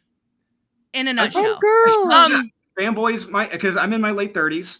It's a shot at guys like me who were reading and collecting these when we were kids. We love these stories. And yeah, it's a straight up shot at us. They're customers. Look, the customer fan base, Sean will tell you, the demographic are males between the ages of, I believe, 25 and 40, if not older, for the store. So, yeah, she just took a shot at the people buying the comics. It was... I'm going to disagree with Kyle on it's everything modern comics is, because there's a lot of really good modern comics, and most of them don't contain this garbage. Like, this was the worst of the worst. It didn't follow continuity for one. Sissy said she actually left because it was toxic. No, you fucking did not. Don't play that game. And then Superboy goes, well, I wonder if we would get a monument if we died. Motherfucker, you did. Yes. You did. What are you talking? And then they introduce, and I have no issues with representation. If you do it organically, I am all for it. But when you introduce a character just to simply use pronouns and then don't show that character again, that means it was a checkbox. This lady was trying to be, the best way I know how to describe this is she's fake progressive. She's fake woke, so to speak. I like when Tristan put that on her community post, I already dismantled Sissy's whole argument. She's like, I did stuff that the Justice League, didn't understand. Women, other countries, and all that other stuff. And I'm like, okay, hold up. Let me crack my knuckles here, because I'm about to talk about my favorite Justice League heroine, and her name is Vixen, who is black, who is a woman, who is from a small village called Zambesi. You think that she doesn't know? Also, what are the International Justice League there for? Do we not know Fire from Brazil? Ice. Ice. Crimson Fox from France. They go to all the other places because the Justice League can't go to other places sometimes. Like, don't crap on those. Like, I only started comics in 2017, but even I know this stuff. This is simple stuff. You can just go to Google. It looks like somebody gave her a wrong summary and be like, this is what it is. So, do whatever you want with that. Which, of course, that is like, I feel like that's always like an editorial problem. Yes. DC. You had no editorial oversight, or the editors just didn't do their job. They just said, print whatever. We don't care. Just put it out. Was the editor Ben Abernathy, or was it the other one? The guy from... Oh, was it Superman editor that has had... I don't know. Maybe it was. I think it was a Superman editor that was on it. Yeah. That does... Okay, that doesn't surprise me either. But this book, I don't know why. So I have this theory about Riley Rossmo gets paired with New Blood. Did you notice how... Like, not a lot of people are like, oh, Riley Rossmo, my favorite artist. I love him so much. Like, he has Riley Rossmo, my favorite artist. I love him so much. Besides Bianca. Look, I'll say, like, he's got a unique style. He does good drawing aliens. Keep him, let him draw aliens. He is perfect. Mm-hmm. Even when he did, like, Robin King, it was good. Yeah, because, I mean, I took that. I took that because, okay, this is a distorted, warped Robin. That's fine. That's perfect. Something would work. But when you're trying to draw a beautiful woman like Harley or Wonder Woman, it's like, Riley, we like you, man, but we're going to bring in someone else. Sorry. And that's why I'm such a weirdo. Like, I've always been into art, like, as a very young person. And because of that, even stuff like, quote unquote, like, ugly art, or even art that's just ugly in general, I always end up liking them because of how different it is, I remember that one anime that was like super freaking ugly. I'm like, yo, what the crap is this? I don't even remember the name. Dead Leaves, I believe it was called. I'm like, that's some wonky stuff. But I'm like, this stuff's good. So, and like the Wonder Woman cover, I believe it was cover B. Was it Evolution? It might have been Evolution. It has silver girl with silver wings. Silver Freaking- Swan. Yeah. Thank you, Silver Yeah. Swan. And I was like, yo, look at that! She's buff, but she also still has her curves, and she has the whole white pupils, like she's intense, like she's aggressively angry. But everybody was like, nah, she looks too much like a guy. I'm like, how can you not see it? And that's where I'm the weird part. I hate Rob Liefeld. I hate his art. Such a face figure drawing. I think Riley Rossmo is paired with the newbie. You notice how he was on Harley Quinn for a while, and now he's going with Megan on this Robin. a Robin title. Is it an ongoing? Let me pull back up the solicitation, but I think it's a miniseries. I hope it's a miniseries. I hope so too. I don't know. I can't get behind his art on a Harley series. So the only thing I'm thankful when it comes to that new Robin book is that they took Riley Rossmo away from Harley. Because like I like the way they Phillips draw her Harley. tiny legs. No, it's so I want a beautiful Harley. Give me beautiful Harley back. We've had it a couple times with a couple guests on there, but it's a solo series, so it's not a mini. It's an ongoing. It looks like, yeah. For now. Yeah, until doesn't sell, but yeah, we'll see what happens.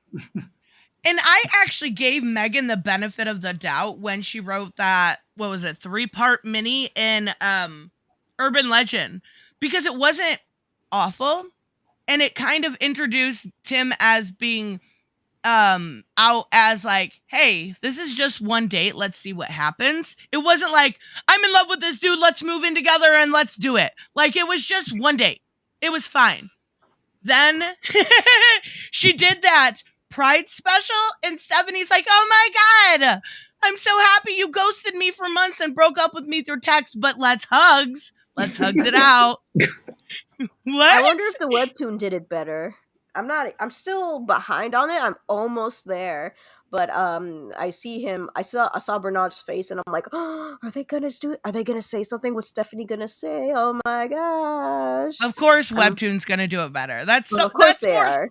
All I'm gonna say is that Tim has not been written well since James Tynion was writing the Detective Comics. That was the last time Tim was written very, very well. I agree. Robert, notice the Tim solicits keep bringing up Bernard. Oh, I'm sure. I'm sure, but I don't really think that's out of the norm, because when we talk about Superman, they bring up Lois. Like, well not just Lois, but I mean, like Son of Kal-El, it's his boyfriend. He's the star of the comic. Even the artist said as much. The boyfriend is the star of the comic. Yep. Did we read the same comic? Yeah, I mean, that's what the artist said. The artist for Superman said the same. He said the boyfriend is the star. That's so weird, because that's not how it's written, though. That's not how it's written at all. He's like, so there's, of course, the whole planet thing. Like, oh my gosh, there's a tyrant, so all of the people from there moved to Earth. I'm talking about Son of Kal-El, not actually comic. Yeah, I'm talking about Son of Kal-El. No. Different thing. It's a different thing. So people on this planet, they have a tyrant. The people move to Earth, and freaking John, thank you, myself. John is like trying to like have some sort of. He was trying to do something diplomatic, ended up not working. He's trying to like make the people stay on Earth, and the boyfriend is the one who is part of that planet. And wait, are you talking about Gamora? That's on Earth. That is on Earth? Yes, that is on Earth. Yep. Gosh dang it, why is there a spaceship then? I'm still behind. Because he's a tyrant.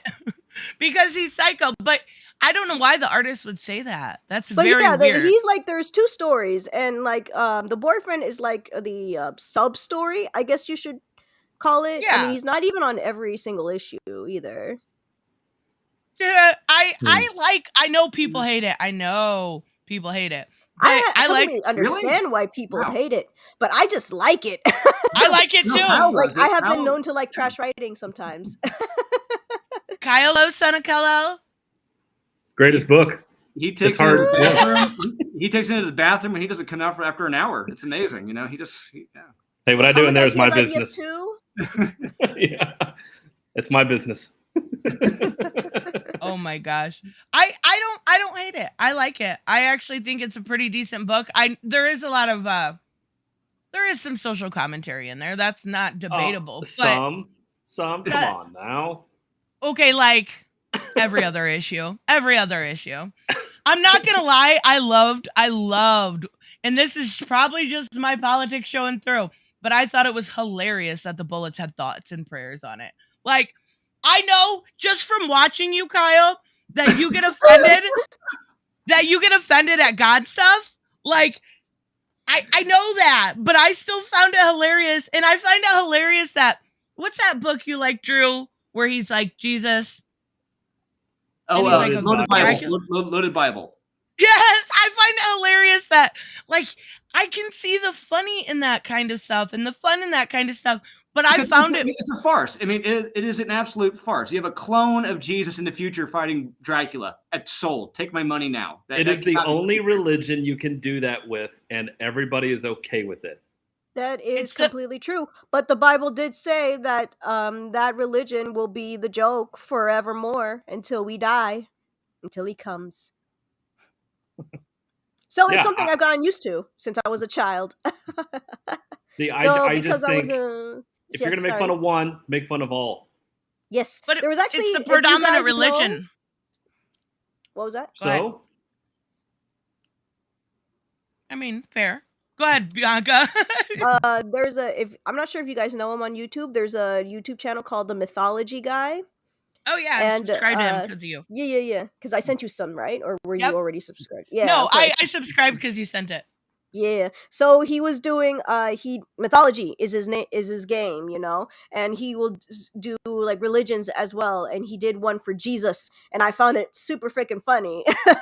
And then people were like, "Oh yeah, do the Muslim ones," and he was like, "I already did. I did that one first." And then for the Muslim one, he was getting hate by a lot of people within that religion, like, "How dare you," and all that stuff. And at first, he tried, apologizing because he has actually done research on this stuff. It's his job. He's done it for years, so he finds it like very fascinating. And then after a while, he was like, "Okay, you guys are actually hypocrites. Never mind. I take my apology back. So you don't want me to make fun of, the whole or somewhat make a lighthearted joke for the whole Muslim religion, but you want me to do everything else? Okay, screw you guys." And I'm like, "Yeah, that's what you tell them. You make fun of everybody. Everybody gets equally made fun of. Woo, let's go." You're allowed to be indiscriminately a jerk. Just go ahead. What did you, out of curiosity, Kyle, what did you think of like Punk Rock Jesus? Punk Rock Jesus? I don't think Sean Gordon Murphy ever read that. No. Oh, okay. I was curious. No, I get it. I know it rubs people the wrong way. I understand that. I enjoy it. And I don't know. I find it each time I want to know what's going on, what's more. And I thought for a long time that they were going to make Jay a villain. But clearly they're not. He is a villain, but yeah, he's not going to be written as a villain. He is.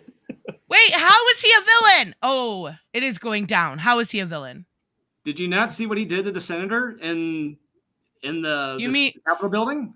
You mean the corrupt ass senator? Well, and breaking into a privately owned facility, like a corporate facility, Batman breaks into shit all the time. But no, that's what we released. It's an abandoned building where he's breaking into, where they're actual legit criminals. This was just an assumption of something shady going on that he thought. There was nothing to say that something bad was going on. They broke into a regular factory. Oracle hacks into shit all the time on assumptions. I don't know that. I didn't know that. I haven't seen that. Well, she mostly does the research on this stuff before she does anything about it, because she's very knowledgeable. I get what you mean. He's a criminal. I get it, but I don't see it that way when you're actually trying to. I guess that's my own politics coming into how I'm reading it, and I get how it would turn people off. Although the one weird part that I thought was like kind of universal, people didn't want like like immigrants necessarily handcuffed. And then they did that like whole thing where he unhandcuffed them and he was like, treat him like a person. I was like, why is that offensive? And a silence fell over the crowd. Breezen, thank you so much. I was just listening. One thing about Kyle, it's like when it comes to the bad comics for us, which are like Superman, Son of Kal-El, it's like we try to forget them. It's just because that's fair. When you get that something is like completely fair. When you get something like Nottingham, or like it truly trumps anything that Tom Taylor does. I'm sorry, that's my thought. That's fair. That's very, very fair. Breezen, thank you so much. Is Mad Magazine relevant in the comic book world? Not anymore. It was, No. yeah. It was. I remember the cartoon. Cartoon Network. There was a cartoon? Yeah, it was super fun because they made spoofs of like movies and like anime, cartoons, all that stuff. I remember they made fun of Dragon Ball Z with the whole yelling. They did the whole Naruto, and let me tell you, the animation's super freaking bad, but that's what makes it enjoyable. Another thing was like it's disgusting. Like it doesn't care how disgusting it is or how disgusting it will be. Like there was a guy popping a pimple and his face is full of pimples and that looks really disgusting. And then once he popped the pimple, trash was coming out of it. That's nauseating. Ew. But I, as a person who is into art, I'm like, listen, you do what you do, even if that's completely disgusting. Like they made spoof songs. Oh, I showed Tristan of the Green Lantern being that was good to the Care Bears. That's what's great about Mad Magazine. Did spoofs perfectly. I had a subscription to Mad Magazine for almost 15 years. Long time. Right, and I loved it. And I started reading it recently, and they went way too political. And that's one of the reasons why I think their magazine got defunct and just people stopped buying it.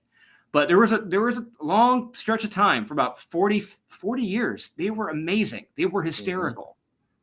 Yes. Spy versus Spy in the cartoon form was also amazing. But because I was a kid watching it, I thought the white one was good and the black one was evil. Whoa. And I'm like, come on, white, you gotta get the black one. I remember playing the old NES Spy versus Spy game, and that was difficult playing that.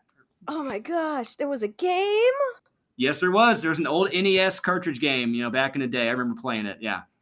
Oh, I did love how they made fun of movies like Total Recall, which I believe was a reboot to the original Recall movie. Yeah. And they made a musical out of it. It was Call Me Baby, but it was Recall Me Baby. See, when it's right, when you get it. So Recall Me Baby. When they get it, it's on. That's what's great about it. Yeah. Man. Oh, see, Chuck, he had the game. He had that game. There we go. So you're the only other one. Got it. I did see, like, when I go through solicitations for the channel, I see Mad Magazine, but I never see sales numbers or anything, so I don't think anyone. I don't know. Maybe I'll check it out one time. Yeah, they did say pot. So they were right. Cartoon, which I'm surprised. Mad Magazine always did do political jokes, yes, but they went too hard to one side in the last 2 or 3 years, and it's pretty clear which side. Yeah, and it's like you wonder why the sales tanked. Here you go. That's why. Aha. That's super it's like Onion. Just happened to the Onion. When Onion went too far with one side, they lost it. They lost all their subscriptions, and people forgot who the Onion is. Now they go to Babylon I thought Bee. People were telling me that it was Satire. Wait a second. Hold on. Did you just say now they go to Babylon Bee? Babylon Bee is so far right. Are you kidding? No. Aren't they also Satire? Babylon Bee is a true satire site now. Babylon Bee is what the Onion used to be. Like 10, 15, 20 years ago. But when they started making a turn, people started going to the Babylon Bee because at least they're legitimately funny. They'll poke fun at both sides. I'm learning. I've only watched maybe they have a YouTube channel, right? I'm thinking of the same thing. They should have one. Yeah, I did. They do. John Cleese was just on there. And you want to talk about a guy who completely disagrees with what they think on religion. They had him on. They were chatting with him. It was great. Yeah, but I've never seen them. I guess maybe I don't watch them enough. I've never seen them poke fun at the right. Oh, you're missing out. Yeah, there's some good headlines they've No, done. they do. I like the. Mhm. I follow like there's a lot of right wingers that I follow on YouTube. Blah blah blah. So when they tweet, like they retweet the Babylon stuff, and I'm like, and they say, and it's making fun of them, and they're like, haha, this is very funny. But at least with the Babylon Bee, it's like, yeah, they do. They go hard on both sides, but at least they're funny about it. At least they're funny with religious jokes. I got to give them that. It's not like someone like Mark Russell, the greatest comedian of all time, in his religious comics. What? I'm sorry, Mark Russell is a terrible comic book Oh, are writer. you talking? Yeah. No, I know who Mark Russell is. He's the only comic book writer I know besides Joe Glass that hate me. But Well, I don't know who he is. That shows you what taste they have. But so I think I don't know if you read it. This Superman coming out next week. Oh my god! I think Kyle and I we're going to be going. We're going to go 10 rounds with this damn comic. It is a piece of shit. Oh Which yeah, comic? it is. Yeah. Wait, which the new comic? Superman Space Age. Yes, piece of. What shit. is that a new one? Yes. yeah, it comes out Tuesday. Yeah. Oh well, I get mine from like Midtown, so yeah, that's gonna be like 3 weeks because the Imagine- delivery is just so freaking expensive. So what I'm going to summarize it as real quick is like take Darwin Cook's The New Frontier, but Uh-huh. make it every bad idea. And like take an absolute dump on everything that Darwin Cook did. No, that makes Oh, me that so sucks mad. because that art is good, even though it's the cover art. Yeah, the art by Mike Allred and his wife, they are terrific artists. The art is terrific, but the story is absolute dog shit. Yes, it is. Taking everything Darwin Cook did and taking a shit on it. That's what he did. Damn. Why do they keep hiring Mark Russell? Like, here's the thing. Mark Russell, he did iRobots, right? Or whatever that was. I bang robots. Oh, he did. Not I've all seen robots. one episode. Not all robots. Not all robots was never mind. super good. It's the only thing I've read from Mark Russell that I enjoy, and he keeps getting hired, and I keep giving him a chance, and I keep getting disappointed. I am not wasting my money then now. I think he's got dirt on someone at DC Comics. I think that's what it is. Could be. Yeah, wow, that sucks. That really does suck. The thing is, So Tristan, I'm sorry that comic Kyle just showed it. When I read, my blood boiled reading that comic. I legit hated that comic. Well, it was my number one of the week, but that's all right. You know what? Resell Hey, it. that's what you do. Resell it. Double the price though. $20. there you go, $20. Honestly, that's what I do stinks. with my comics. The ones that I ended up like not liking, I'm like, okay, I'm gonna sell this for like a higher price, and people just eat it all up. I'm like, okay, we're sure. tearing this up. I'm tearing it up on camera. So there you go. It's a pretty No, thick you book. get my money. That's gonna be tough to. I'm gonna pull a Nancy Pelosi. I'm gonna start practicing my ripping techniques Yeah, so I can get it. You have to be get it- careful. Don't get Girth paper to it. cuts. Takes finesse. That's a thick boy. It is a big boy. Ooh, Oh she my- said it's a thick It's boy. square Yep. bound. Is that 3 issues? It was like a 60 pager, 70 pager. Oh, It's a long book. Yeah, I mean, it is a long. It is Eugene O'Neill long. It is Yeah. boring. It just. Yeah, it's a long book. well, that's a Wait, shame. did We we could have got get a through really all the good Superman trailers? story. No, we got one more. Hey, everybody's so excited because this is number 2 on my list. Harley Quinn. Oh, we were supposed to have a list, man. I didn't make one. I made we a were talking about trailers. I forgot. We were talking about trailers. Yeah. How about Yeah, that? trailers. Anyway, it got a little derailed. That's okay. That's okay. Did you guys see the Harley Quinn? Do you guys like the Harley Quinn animated series? That's where I should start this conversation. No. Haven't seen an episode. Me neither. High five, Keel. Yeah. Oh, we did it at the same time. Yeah, that was great. And now you just hit me in the face. Monica, see? No. Okay, well, it's good, and the Harley Okay. Quinn trailer was good. Okay. As soon as I saw Nightwing kill someone with one of his, No. That was a cut. I had to. That go wasn't back. his. It's he throws a stick. His stick. I don't know what his stick is called, right? But Ashkama. then I paused, and it changes from one of his sticks to a wooden plank stick, and that's where it kills the guy. But that's not Nightwing doing that. That's not his stick. That's a wooden stick it cuts to. So it wasn't him killing. I had to They rewatch cut that, it to like, make each it look time. like that. Yeah, they cut it to make it look like that. Because I was about to go off. I was gonna say, you're making Nightwing kill somebody after you gave him back the mullet? How dare you? And then I'm like, wait, let me go back. I'm like, wait a minute, what the frick? It's a wooden plank. Okay, so it wasn't Nightwing. It's somebody else. Deceptive editing. I love really the show. fast. It's this kind of like satire. It makes fun of everything. It made fun of, people trying to be more progressive, people on the right. It makes fun of the invisible jet. It makes fun of like the Snyder cultists.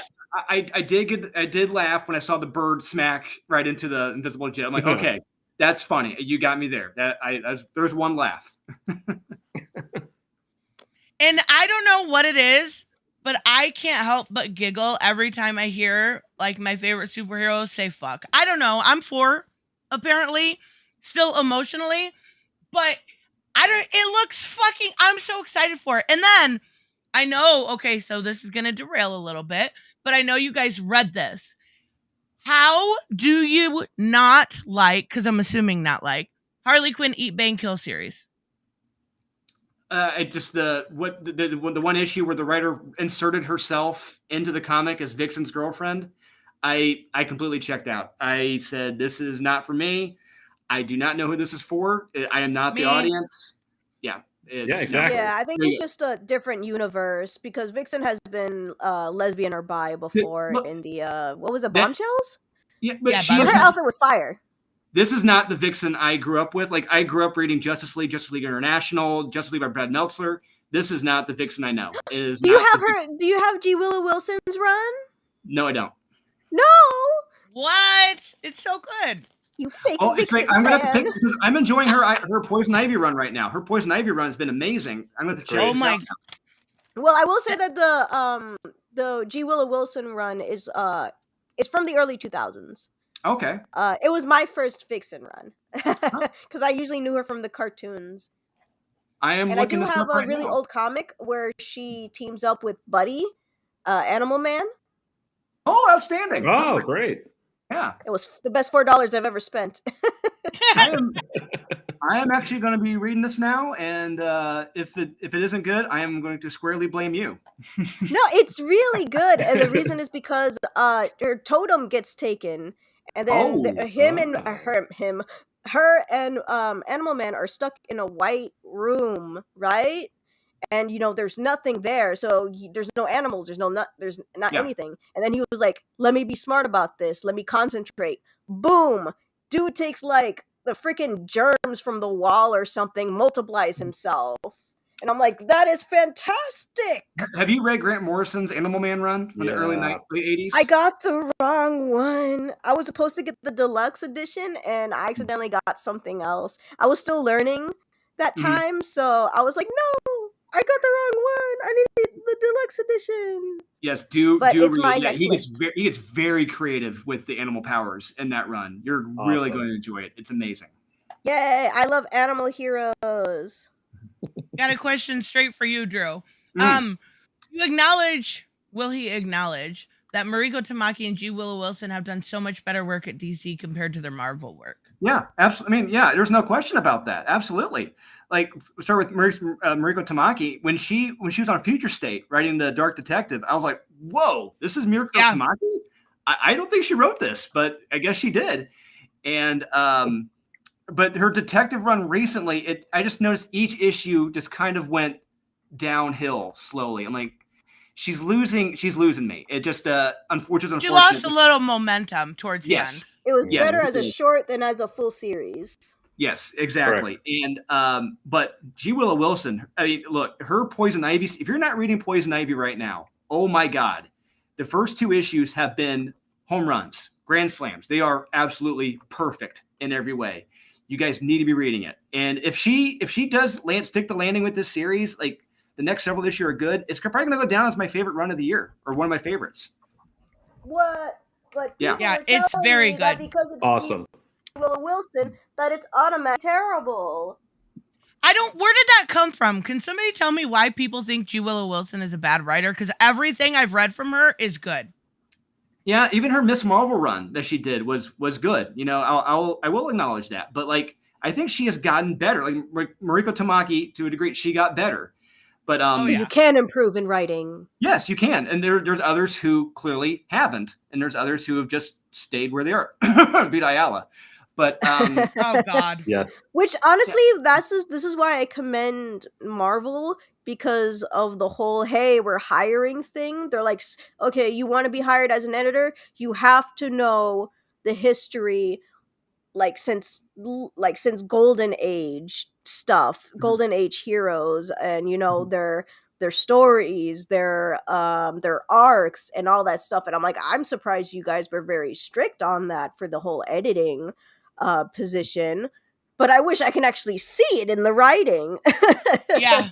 Yeah. Yes. Because I believe, for me, I'm pretty sure some people may not like it. Sabretooth is what I have right now. Nobody's reading it? Okay. no, I love No. Kyle's face. You know, we've been reading it. I love Kyle's face when it turned. I seen that too. I seen that too.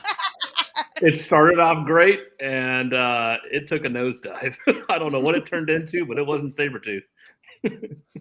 Which ends up happening. I'm a loser. I don't know if he had any other runs, so I'm like, oh, this will be my first run. Yes, 1990s. Read the Sabretooth run with Mark Teixeira on the art. It is amazing. Thank you. Ivy eating meat makes more sense than. Oh yeah, I always wondered That was why perfect. Ivy. Yes. It was so good. Yes. Like, she's not gonna eat her friends. Like, come on. No, I mean, not right. friends, Also, the but plants there's a lot of plants that are carnivorous as well. Yeah, and it's like one thing I loved. It's like if I ever saw G. Willow Wilson at a show, I would take her my issues of Poison Ivy, be like, I flippin' loved these 2 issues, and I love this run. Just you need to do more stuff like this. Keep writing like this. yeah, she gets that like eco-terrorist bitch down so Absolutely. well. Yeah, 100%. 110%. Absolutely. Gary, thank you so much. Thank God Joker isn't in Gotham Knights. Now if only now if they can only get rid of Harley.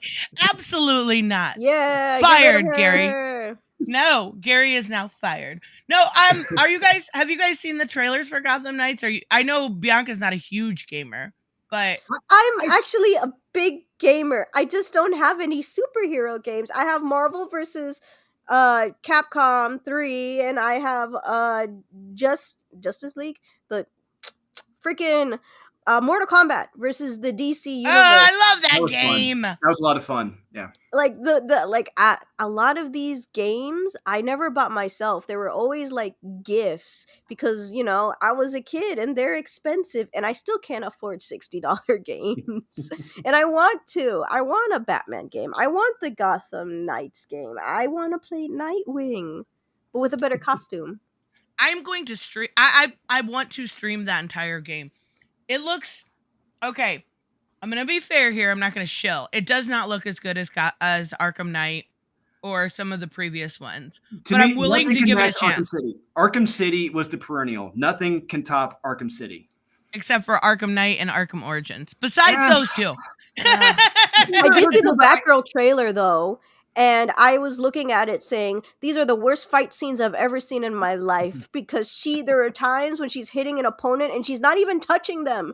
And they are flying away. And I'm like, what are you doing? Are you going to improve on this? You better be improving on this because there's no direct contact. And she's like just beating up everybody with no contact. That's what I'm saying. It doesn't look as good, but I am interested. I want to know what they're doing with the Court of Owls. I want to know what they're doing with Bruce being actually dead and no Joker. Like, those things interest me. Finally. Just work on the mechanics a little bit, maybe, and it could be a great game. I definitely think there's potential there. It's just there always is. Like the one game I'm excited for is a RoboCop game. Holy crap, that looks amazing. I don't know if you guys have seen the RoboCop trailer. Wonder Woman, yeah. Or RoboCop. I'm gonna say RoboCop. I'm gonna stick with that. RoboCop. Yeah. Gary, thank you so much. So I didn't know Cordo Khan was going to be Cordo Khan. How? Wait, what? It's because of the blue people. was going to was going to be in Black Panther 2. That took me way too long. I'm like, how? Oh, What? Why? also, Kotal Khan also has like the jewelry, which Oh, he does. I guess could be similar to what Namor wears. Yeah. Now that's all I'm gonna think of. Yep. Now You Make just him read- blue. Make him blue. Thank you so much, Gary. Okay, what do you guys have going on this week over at Comics Elite? Tell us a little bit more about your campaign again. It's in the description. Oh, yeah. So Born of Blood 2, we're going to be wrapping up the pre-orders and the backer kit for Born of Blood 2, which is live right now. If you didn't back it when it launched, don't worry about it. You can pre-order it there, and you can also order Born of Blood 1. We still have some copies left. Oh, nice. Yes, we have some left. Not many. Like, I can't even get copies of my own. You know, it's like I got one copy of each for my comps. So what does that tell you?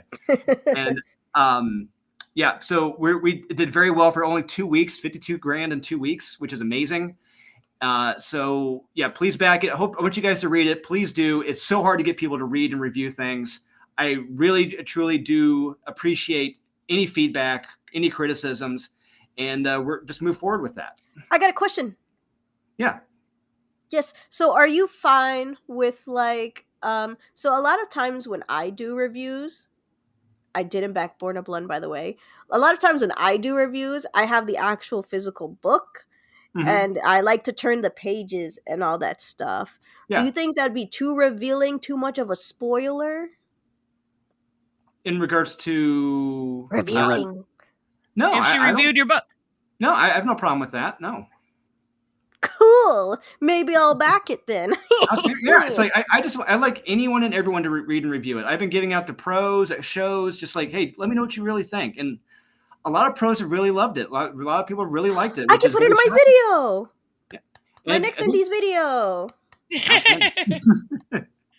And Gabe Hernandez, if he's still watching, he called it the spiritual successor to 300, which I still can't believe. Yeah. I hated 300. Oh, well, there you go. You're gonna love this book. Yeah. Robert, thank you so much. When are you going to do your Arkhamverse Harley video? I got a Harley video coming out this week. It was supposed to come out last week, but I got behind on it. And then I've got an interview with Harley coming up, and I've got some stuff with Stephanie Phillips. So yes, plenty of Harley before her 30th anniversary. And then Did you say you had an interview with Harley? Yeah. Harley who? Harley Quinn. You're interviewing Harley Quinn? I sure am. Oh, Jealous. So Stephanie Phillips, we reviewed Silvercoin. I really enjoyed her story in Silvercoin. I thought it was really good. I don't know if you read it, Tristan. I have it. I haven't read it yet. Well, check it out. It is really good. Honestly, I think it's one of her better stories that she's done. Honestly, have you checked out Grimm? Yes, Kyle knows. I was not a fan. Ah, dang. What about Nuclear Family?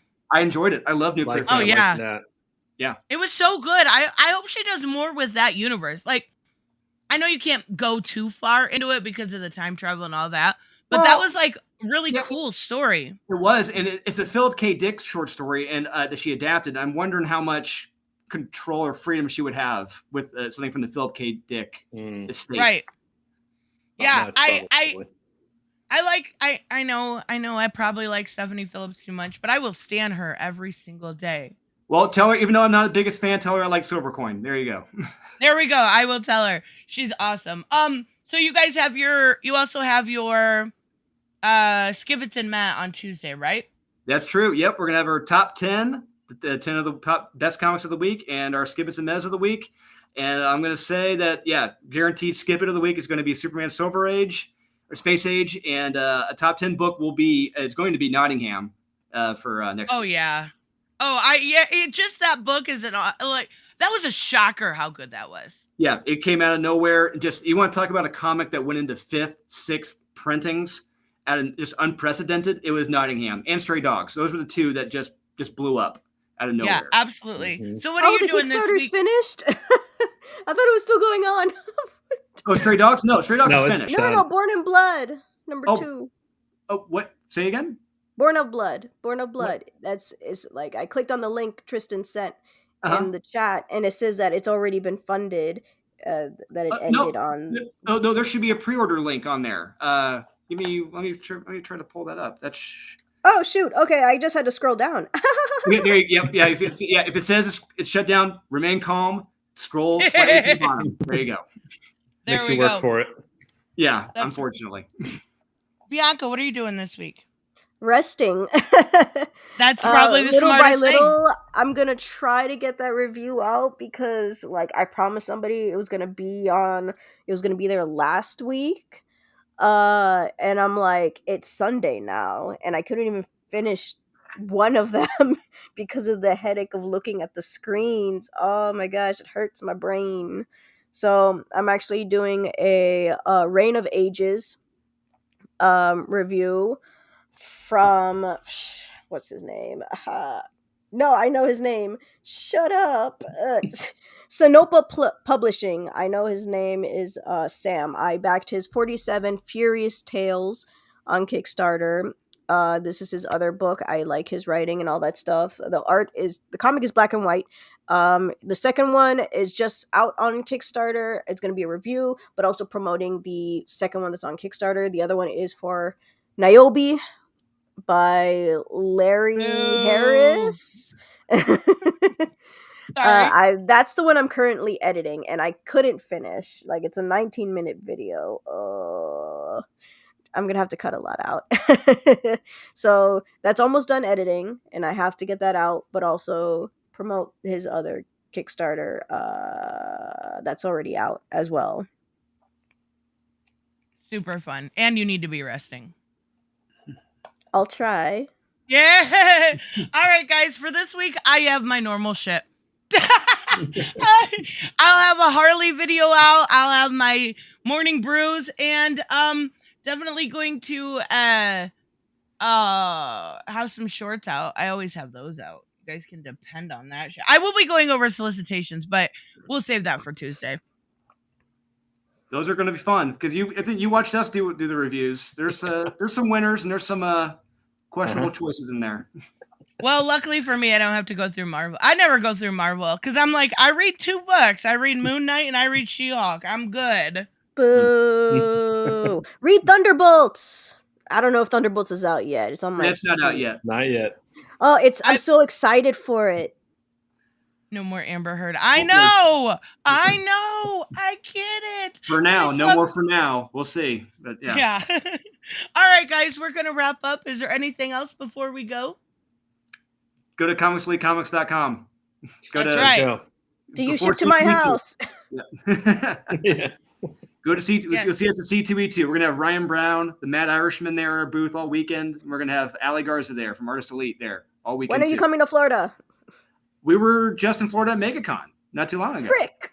What about the South Florida Fairgrounds Comic Con for UltraCon on late August?